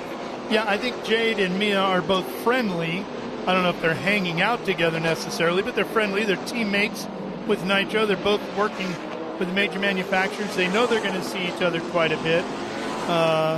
So at this point, I think there's also a tremendous amount of respect between the two of them, that they realize they're both quick, they're both successful, and I think they'd like to see each other succeed. Exactly. And I was bringing JC Monet. I jinxed him again. Sure, I told him how good of a job that he was running here. Let's get it rolling. Get that curb. Good. Come on, buddy. That 28 car, those guys have been working so hard to get him going in the right direction. There we go. We're good to go. Come on, JC. He's going to bring it to a stop right here. That's our stop sign. Almost. Everybody thinks that's... They don't know you're 5 miles watching. an hour with 0 miles an hour. You think you're stopped. When you're out here doing 150 miles an hour and you slow it down to 2 miles an hour. There's our Porsche in the background that you were looking for, too. Yep. And back to Jade here, just to get back to that. I wasn't implying that they're enemies or anything like that. It was actually quite the contrary. They coexist and get along here and are very friendly with each other, especially as they're both working for the same OEM and both under the same tent at Nitro Motorsports over there. Jade having a good run, those Mobile 1 colors, and Mia doing the same. Her Vans logoed machine. Mia, an awesome skater. If you've not found her on Instagram, you got to check out her videos. Great street park skater. So here's the thing. You, me, and Ben all love skateboarding and still mess around with it in different ways, but we all still love it very much. Do we ask Mia to teach the 3 old knuckleheads a trick? I want to do a special with Mia, especially if she's coming back next year, and we can really amp up our social as we are planning to do here. I'd love to do something where we get her out to a park. I think she's in Arizona. She's got some cool stuff out there. Told me she had access actually to some big names out there that we could go. We've both skated some of the same parks in San Diego and some of the more famous spots out there. I would love to go out there, dust my skateboard off, and get my Rob Roskop old school Santa Cruz deck and throw down with me out there and watch her kind of kick my butt. And yeah, maybe she can give us some lessons out there. Teach us some trick. I'll get the old Santa Cruz 5-ply going, and we'll have a good time. And Kyle Kelly has headed to the paddock. Little bit of bad news there after an awesome run. The Dig Motorsports crew and a great challenge for a second podium today. Unfortunately, we're going to see that number 80 Kelly retire back to the pits as we also see our toll taken with under 10 laps to go. LaPaglia is back in pit lane. Our TA2 Cube 3 Architecture cars are fighting these long green flag runs here. And I'll tell you, Mia dipping a wheel getting into the Shelton chicane. Mia can see Jade just in front of her right there. Oh, yeah. I mean, this fight is on now for the final podium position. They'd be fighting for second now. Yeah, there'd be more now trying to find his way.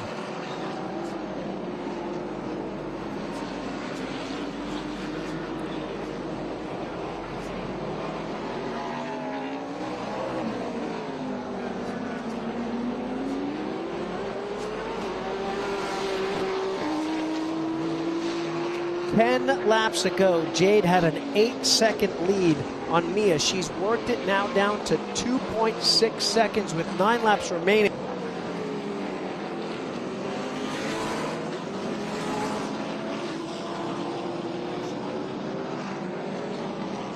in those throws. I mean, we've got Cody, we've got Goebel out front. Brody is out front, but when this comes down to it, now this is kind of inter-team honor here that we were talking about. Remember that friendliness that we were talking about? Out the window, didn't it? As soon as they get within a car length of each other and only single digits remaining, especially as potentially we've got some lap traffic that Jade is going to have to deal with here. Yeah. One car slow coming through turn 5-6 here.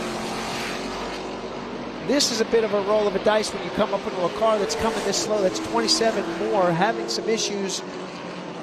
Might be limping around there, not on all 8 cylinders. Yeah, Jade's going to look to dispose of him as fast as she can in that Mobil 1 machine, number 10, because she doesn't want to give Mia a good run down this very long section of racetrack and have a shot at her. This is the important part. If Jade can get by here before the chicane and not get slowed up, that'll be huge, because that may mean that now Mia might be facing the same issue. Nice and clean coming through here. Mia, oh boy. Jade definitely got hung up by Moore, and Mia is closing. Moore goes to pit lane. Jade goes to the outside. She'll get by. Mia has no issues. That completely benefited Mia Lovell and not Jade Avedisian. We went from 2.6 seconds last lap to 0.9. Right now with 7 to go, it is on. Here's our battle for second place. How much is this for Mia based on the fact that she's got more laps in these cars than Jade, that she's got that experience to feed off of how the car It's degrades. The tire. It's how that tire is degrading. I mean, there's a reason that Mia has closed this much in that lap. I'm guessing there's a little bit of a handling thing there. I don't think Jade would back off that much intentionally to give someone a shot. That is Mia figuring something out on the track or knowing what these tires do on that long run. When you've only got 2 Trans Am races under your belt compared to Mia, who's still pretty new to this series, she's still got a lot more miles on her now. Practice laps and testing laps and everything that Mia's done, just showing the difference here to Jade. Not to take anything away from Jade's performance here today. Another incredible run for her in just her second Cube 3 Architecture TA2 race. Let's see what the gap is this time across the finish line. Here they come swinging out onto the front straightaway. They'll have 6 laps remaining. There goes Jade across the line and Mia right behind her. Actually, Jade able to answer and open up 4 more tenths of a second on that lap, so she felt the pressure, turned it up, answered, and that's 1.4 seconds now difference between second and third. You know who wants these 2 drivers to get at it and fight, Lod? That'd be the 4th place driver of Moore, who wants his second podium in a row here. He's 7th overall, 4th in the TA2 division. Our Cube 3 cars are once again putting on a great show here. Round 5 for the Trans Am Series presented by Pirelli Western Championship. And we're watching the battle here for second in our Cube 3 Architecture TA2 Series. Western Championship points battle on the line here. Goebel having a great day, the points leader on the West. And Brody right now leading here in our Cube 3 Architecture TA2 category. Mia Lovell should be second in the championship by the end of the day today, with Barry Bose having his issues once again. We see Lynn in the 17, a cool Hoonigan throwback paint scheme there with his roof sponsorship coming by start finish. He is the next car in front of that battle that we're seeing for second place here. So Jade is going to have a few cars to fight her way through and try to get through at the right time to keep that gap to Mia with just 5 to go. Do you see any place on the racetrack where either one of these 2 drivers has an advantage? We're going to need...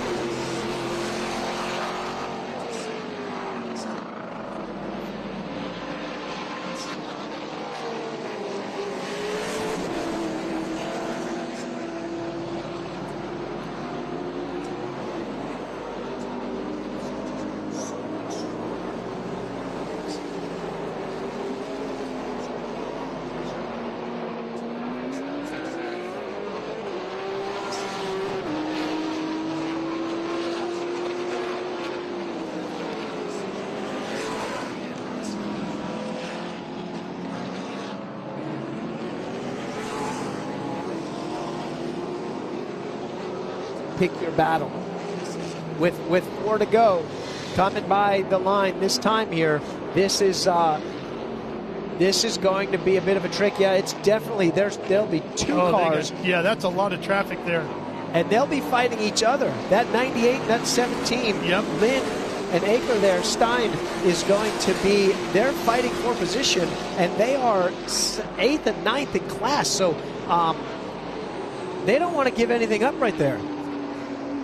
Yeah.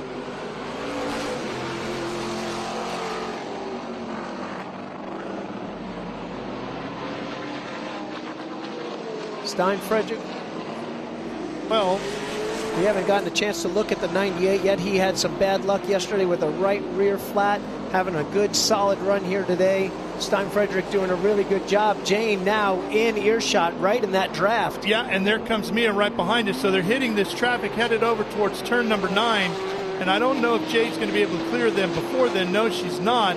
So that could bunch these 2 up here in this fight between Jade and Mia as they work through 11 and 12. It's going to happen right here. The 08 also then slowing up that battle between the 98 and the 17. Man. We've got a lot going on here. The 08 definitely down a cylinder. And 3 laps to go as we cross the line. Brody. Mia and Jade both clear the 08. They set up for turn 1 here at the Shelton chicane. And Mia's within a car length. And the fight is on for second here in our Q3 Architecture TA2 Championship fight. This is tricky here because it's hard to ask the 17 to move over when he's actually battling the 98 there. But we've got to see, oh man, really, really tough. I mean, this is tough decisions on Jade's part because Mia's going to be on her bumper momentarily, probably before we get to the chicane here. Okay, Spotter, what would you tell Jade to do right now? Man, it looks like Lynn Bobble coming out of 7. She's going to have a break here, I think. Yes, she got Lynn. Now Mia's right on Lynn. Here goes Mia sweeping outside. Can she get him by 9? Oh, she's going to go deep. Oh, she thought about it. And you can see the front end dance on the 40 as well. Yeah, and that might have been enough just to put the nail in the coffin there. Mia has been so good at getting the power down, coming through there. She's going to clear him here. Jade trying to get around the 98 before she gets to 1. Mia should be clear as well. If Jade can get around, that'll be a huge advantage for her. She does. And that opens up that gap with 2 to go. That might be all she needs to that's play a tough, defense now. Tough spot for Mia. She had a run going in the 10 there. It just wasn't enough. The 17 closed the door. Same thing's happening here with the 98. I'm not sure if they're aware if they're battling for position or if that's lap cars. Obviously, the 17 and the 98 in their own battle here. Mia's best hope here is to get the 98 quickly coming out of 7, where she's been very good. Right here, look at her dive inside. Great move. This is her best corner on the racetrack. She takes full advantage of it. Now she can get that drive and go hunt for Jade once again. She'll have a lap and a half to make something happen. And that's a big gap to close down in such a short amount of time, but she's done it before. White flag is out this time. So like you said, less than a lap and a half to go. There's Jade just in front, the white mobile number 10, and then the Nitro Motorsports Vans back number 40 of Mia Lovell behind it. Here they come to the white flag, screaming down the front straightaway once again.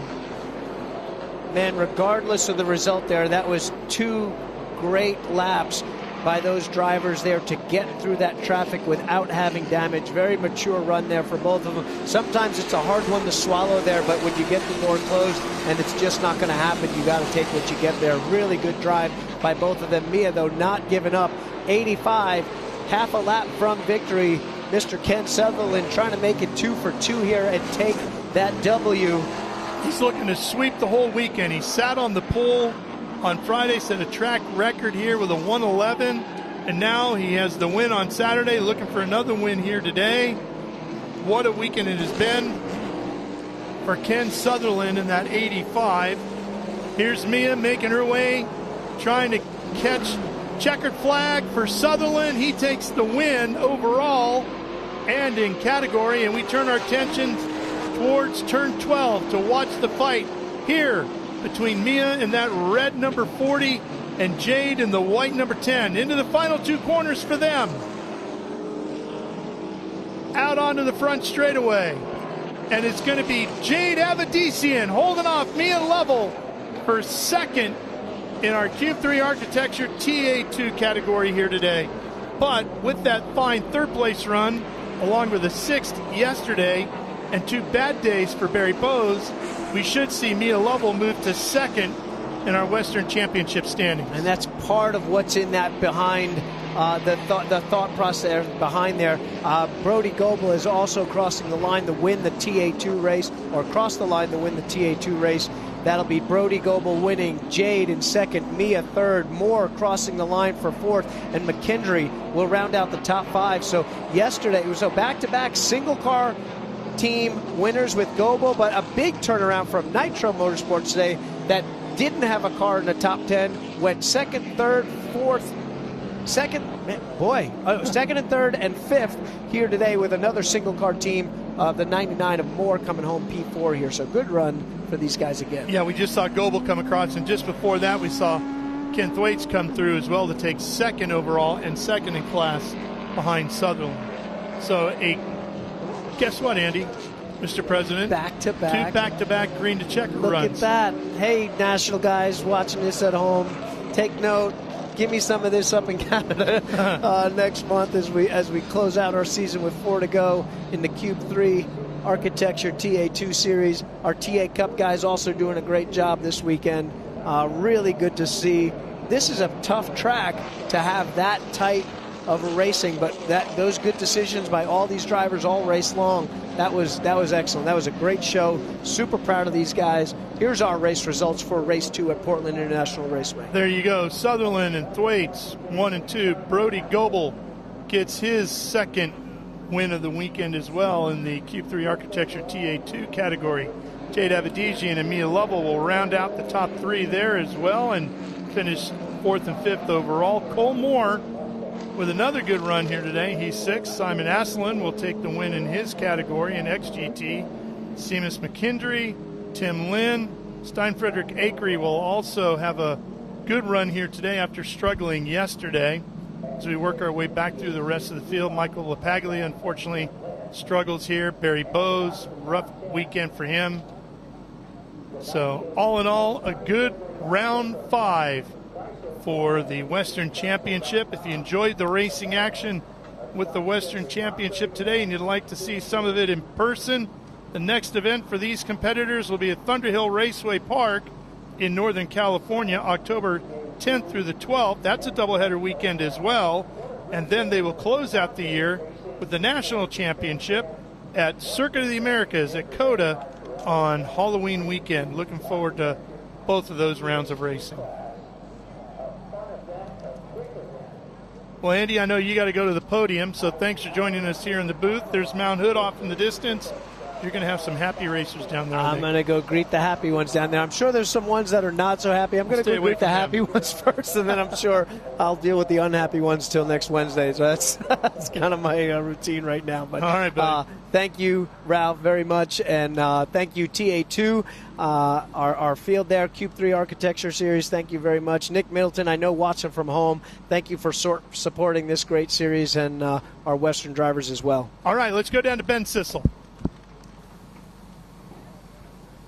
Well, my goodness, ladies and gentlemen, a little bit of rinse and repeat from yesterday from our top steps, but it's mixed up from there. But as Emma gives her dad a big hug, unbelievable. And I know this means that something extra special, your home track. You've had some bad luck in Trans Am here at your home track, but now you got 2 in a row. You can't get more of a clean sweep than that. How was it? Oh, it was great. It was great. Again, I had the perfect car, and just thanks to Chris Evans and these Jefferson boys, they just do such a great job with the car. And I knew if we could get a little lead out, we could maybe maintain that, and that's exactly what happened. So appreciate Trans Am and guys being here, and looking forward to Thunderhill. Looking forward to Thunderhill. Love going to Thunderhill. That's our next on our Western Championship schedule, which is so much fun. First couple weeks of October. Now we're going to come over here to Brody Goebel, another clean sweep. Finished P1 again, qualified at the top. A little bit dirtier than yesterday, Brody, but Yeah, take your helmet off. I want to talk to you. Wow, this whole ordeal is going to take a while to take all this. It's pretty sweaty. Can't get these gloves off. Do you need some help? Good exercise, he says, yeah. So Brody Goebel and the Brown Brothers Racing Ford Mustang just put on an absolute clinic all weekend long. Really, the only car you saw in your mirrors was Ken Sutherland. Both races as he comes up through. How was it for you? Yeah, it was awesome. It was cool racing against Jack on the start there. We actually got into it a fair bit. Aussie V8 supercars guys, so we're rubbing fenders coming to the line like he was trying to do all the old school Aussie V8 supercars trick that you would think, right? So we had a good battle there, and I was able to get enough gap from Tony Morse Jr.'s and Miura's spotting, and he said, okay, you got enough gap, so just flip forward, and did that for the next hour. So nice job. Another Western Championship race with no full course cautions. National Championship. It can be done. We've done it 2 days in a row here. Mia Lovell, what a race. I got to ask you about this. I saw this as you were coming in, but on the podium, how's it feel? Oh, it feels super great. We've had a couple of rough races recently, so this one feels extra good. Nitro always brings me such a fast car, so I'm super proud to bring this podium back to them. You were on the podium with round one of the Western at Buttonwillow, is that correct? That is correct, so I finished second then. Well, this is a good points day for Mia Lovell out there in this beautiful car. Do you remember what happened here? Oh, yeah, that happened on the start. You can do that in at Portland. All right, well, look at that little front splitter. I see Jade over here talking to Cody. So Jade Avedissian,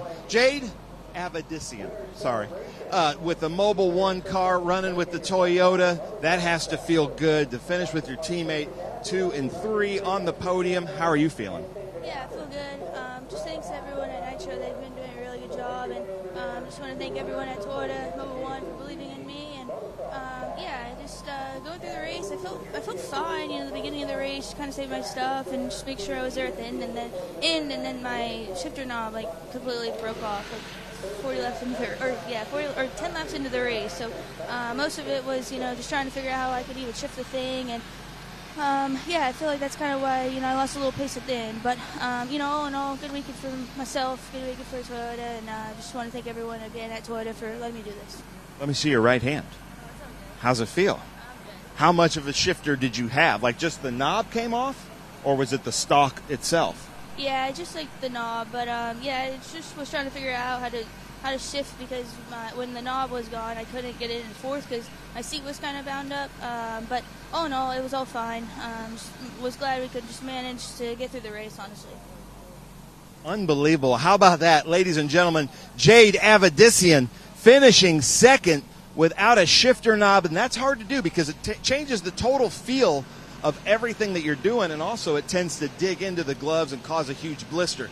I'm going to send it back up to the booth. Hold on, I see Andy Lally. Before we do that, Andy Lally, Trans Am president. Jade Avedissian just told me her shifter knob broke. We had some, even though it was a smooth race from where we were sitting, there was a lot of fighting out there. You got to be pretty proud of the Western Championship. I am. I was just telling Mia how great a job she did with her composure as they were getting through lap traffic through there. She's got to think championship. She's second in the points now there, but also just keeping these things in one piece and making the lunge versus not making the lunge. It's a split-second decision. I know she had her sights set on the 10 car, but that was great.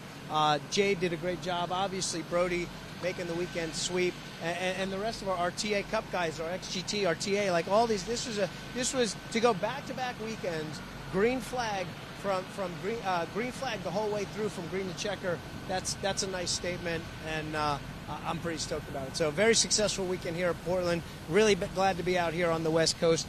Big thank you to Cube 3 Architecture, Nick Middleton watching at home for supporting these young drivers and some of the older ones coming through here and putting on a good show this weekend. Thanks. Well, you heard it from Andy Lally. Ralph, I'm going to send it up to you in the booth so we can start our Jim Weed winner celebration. All right, Ben, that's great. Great to hear from the winners right away as they crawl out of the car. Some folks over there playing golf, hopefully they're having a nice day. I can tell you what, I had a great time watching that Western Championship race. Some great fighting going on there. Incredible battle with Jade and Mia. Lots more to look forward to watching them as well. All right, we're going to be right back here to Portland. We'll have more activity from the podium when we return to PIR. Architecture is about everything. We change the environment. We are changing how people live in the environment today. So we basically put our fingerprint on the future of what the United States looks like. My overall business philosophy is that I'm engaged with my company from top to bottom, and I think the racing world and helping out the next generation and younger drivers is a passion of mine, and it's getting stronger and stronger every year. With that, that's why I want to be involved.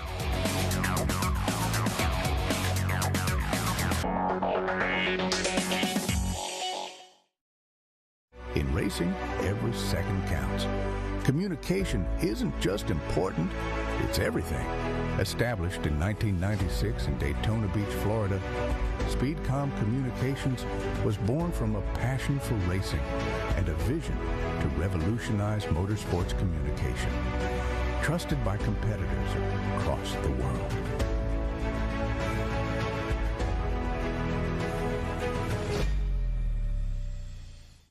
Okay, so pretend this is your race car. It's on the trailer, and you have an accident. Ouch! At least your truck's insurance will pay for another one? Yeah, not so fast. Standard insurance won't replace your race car, whether it's in the trailer, in the paddock, in the garage, or the repair shop. But at Haggerty, we can protect it for what it's really worth anytime it's off the track.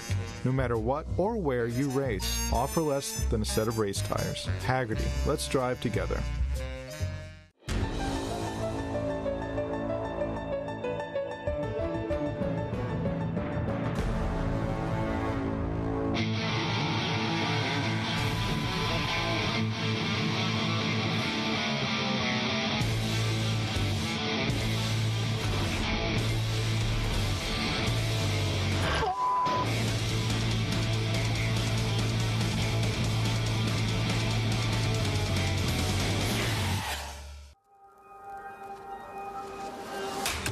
Good is this? Look at this view from Losowski.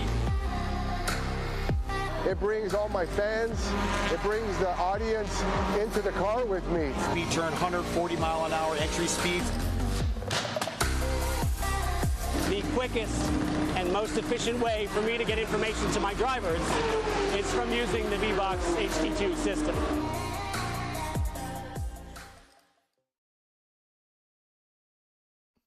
And we are back here at Portland. There you see Mount Hood off in the distance. Big, huge mountain that hangs up over the city of Portland. See it in most of the famous shots of the city of Portland. And Ben Sissel, I know we've got some drivers that are looking for some hardware. Let's go back to the podium. For this time, right? All right, Portland, let's get loud. Come on, the PIR Speed Tour. There we go. That's the weird Portland I was looking for. This has been quite a weekend, back-to-back, unbelievable. No full-course cautions, no double yellows, just like it's supposed to be with the Trans Am Series presented by Pirelli, the Cube 3 Architecture TA2 Series.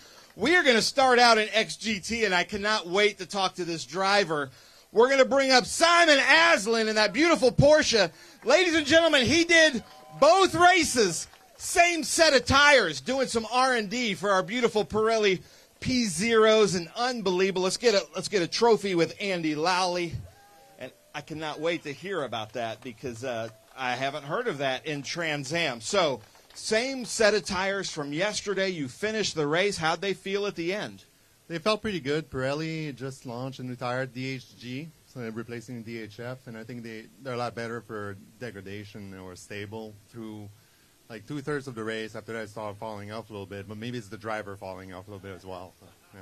But unbelievable. That's got to be about 213, 215 miles on those tires with qualifying and practice and everything. But you feel pretty good. You look good. You finished the race. Anybody you want to thank?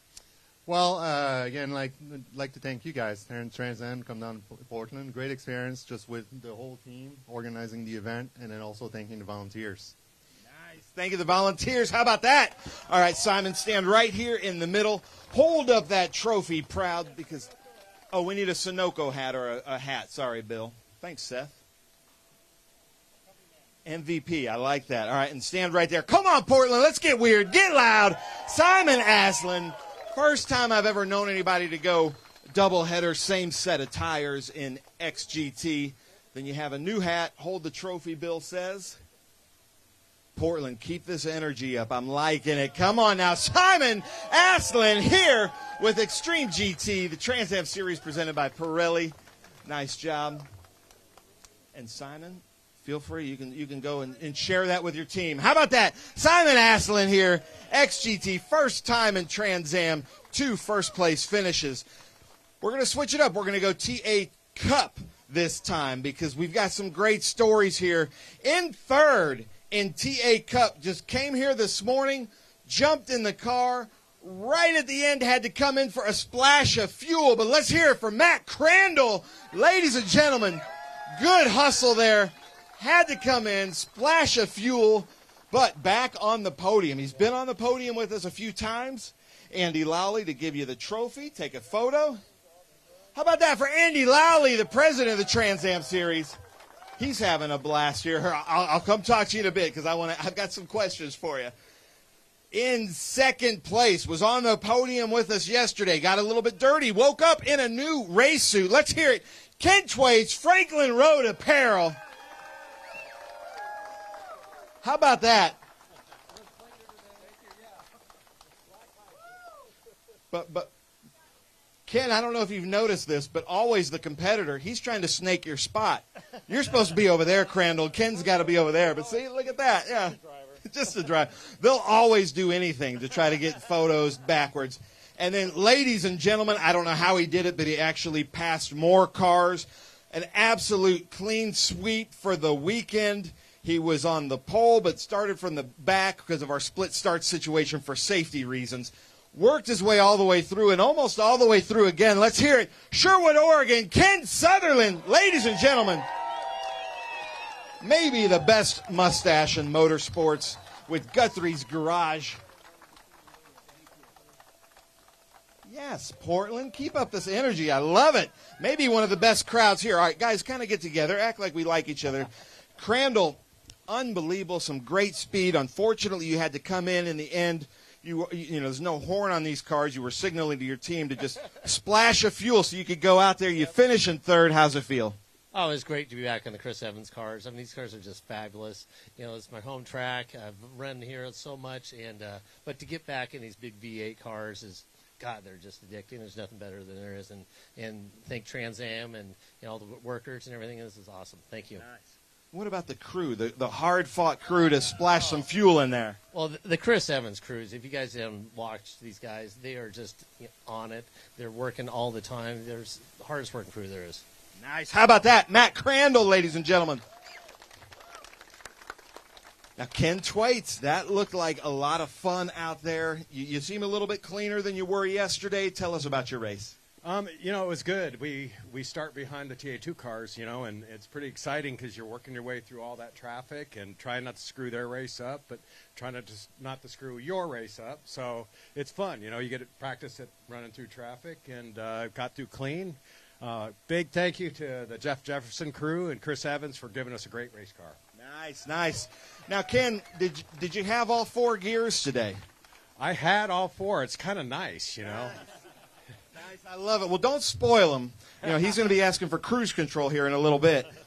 All right, Ken Sutherland, man, clean sweep. I don't think I've ever seen anything like this before. Big smile on your face because I know you've had some bad luck here at Portland lately with the Trans Am Series. How you feeling? I'm feeling great. This is exactly what we'd hoped for, but you know, you can't count on it. So it is our home track, and I feel like we should do good every time we come here, and just some things that work against you sometimes. But not this weekend. It was great. I'll second what these guys, or third what these guys said about Jeff Jefferson's guys. They're all out here in this mix, and those guys take care of these cars and work their tails off. But also to my crew chief, my friend, crew chief and friend. Pat McFall, thank you. Close friends. I was thinking, my friend Will Schrader, yeah, real close friends. My friends Will Schrader, my wife and daughter Emma Cora Photography, and Trans Am for being here, but most of all, my Lord and Savior Jesus Christ for such a safe race, and yeah, just great to be here. Nice. How about that, ladies and gentlemen? All right, guys, get together. I know you're all friends here. Let's hear it, Portland. Get loud. You got some Portlandias here. Matt Crandall, Ken Twaits, Ken Sutherland, and TA Cup. And you're free to throw those hats out to the crowd if you guys want to. Let's see who's got it. Who's it? That I don't know. Uh-oh. Oh, there we go. Oh, but that's a John Moore fan. I like that. All right, Portland, let's get loud for this trophy presentation. Matt Crandall, Ken Twaits, Ken Sutherland here. 2 of the 3 call Portland home.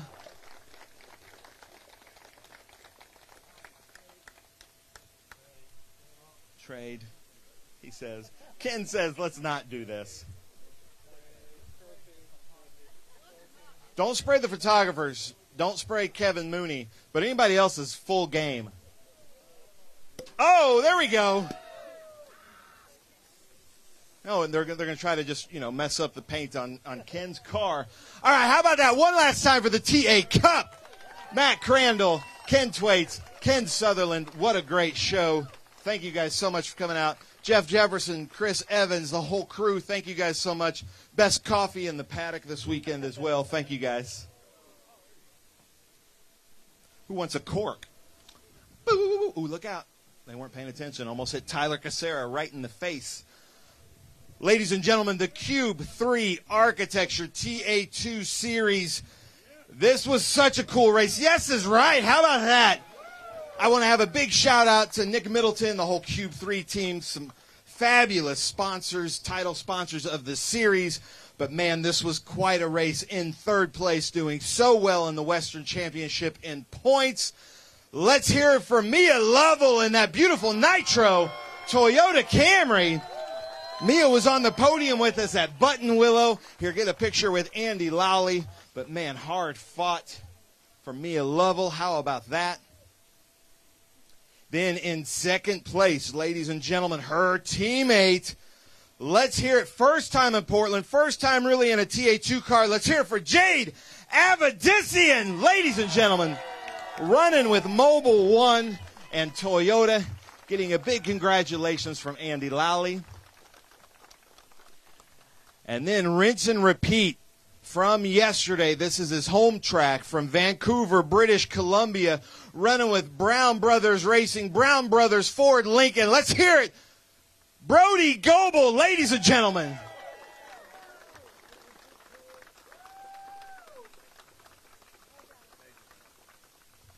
Now, these two qualified 1, 2, 3 the other day, too, so they were talking after that. So stand closer together.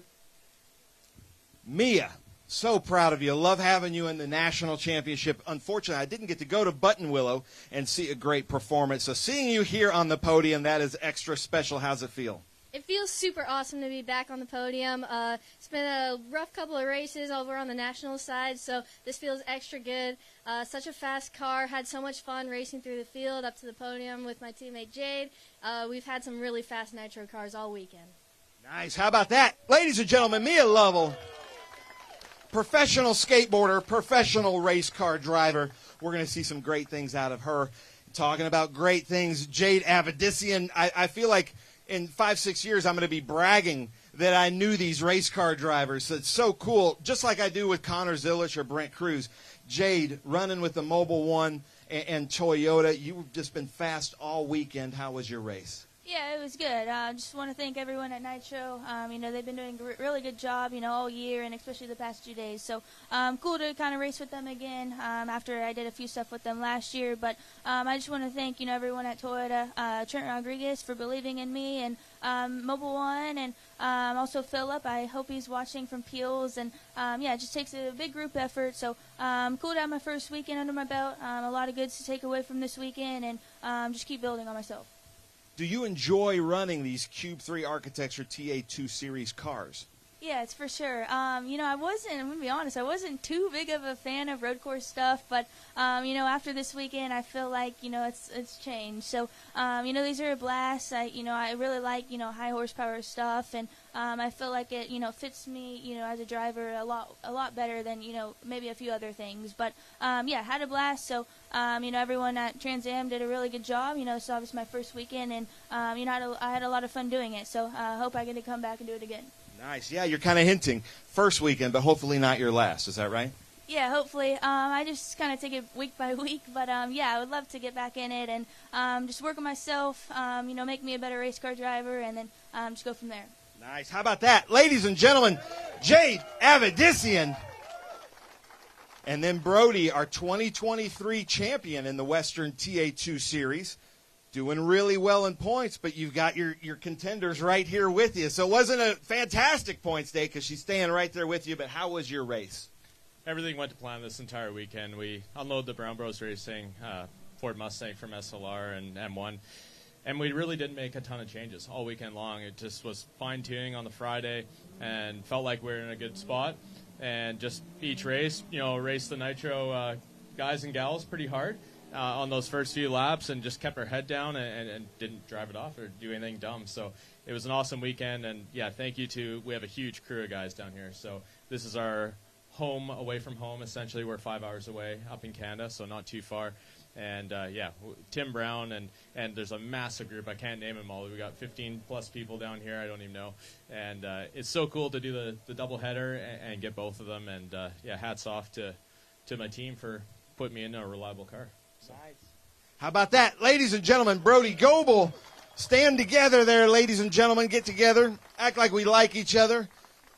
Oh, yeah, we need the Sunoco hats. And then we're going to throw out the rest of these cubes here in a little bit, too. We're going to test your guys' arm strength. So we'll have another competition. Let's hear it. Mia Lovell, Jade Avedissian. Come on, Portland. Get louder. Brody Goebel. Let's get weird, Portland. Come on now. Even you, Joe Claridge.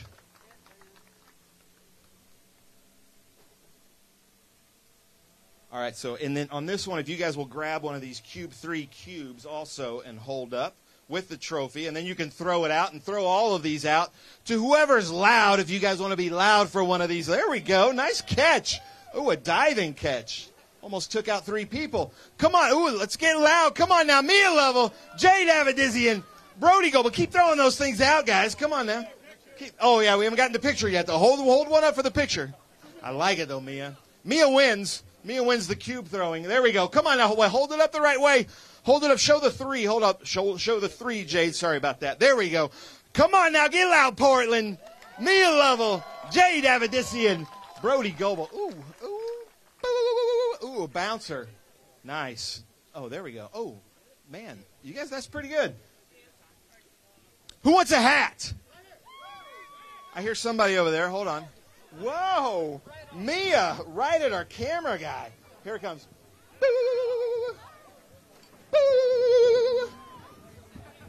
All right, as they put on these Pirelli hats. All right, one more time, Portland. Oh, wait, we need that one back, I guess. Okay. We'll give it to you, though. All right, Portland, let's get weird. Keep Portland weird. Come on now, get loud. Mia Lovell, Jade Avedissian, Brody Goebel in the Cube 3 Architecture TA2 Series. And now, Brody, you've got a little bit of an advantage here because you're going to be drinking with having some sprayable stuff. I'm not sure about these other 2. Uh-oh, here we go. Come on, Chris Green. There we go. Are they ready? Come on now, Portland, get loud. Mia Lovell, Brody Goebel, Jade Avedissian. Nice job. Actually, that stuff sprays pretty good. What is that? Oh, apple juice. How about that? Come on now, get loud one more time. Mia Lovell, Jade Avedissian, and Brody Goebel, Q3 Architecture TA2 Series. Portland, thank you guys so much for coming out. We love coming to the Portland International Raceway with the Trans Am Series presented by Pirelli and the Cube 3 Architecture TA2 Series. Thank you guys for coming out, but we got a bunch of SVRA racing coming up, so stay tuned for that. All right, Ben, thank you. That's going to wrap up our coverage of the Trans Am Series presented by Pirelli Western Championship round number 5 here at Portland International Raceway today. We're going to take a quick break, but we're coming back to Portland with SVRA Racing on their YouTube channels. So stay tuned in for all of that as we wrap up a spectacular weekend here in the shadows of Mount Hood in Portland. Stay with us.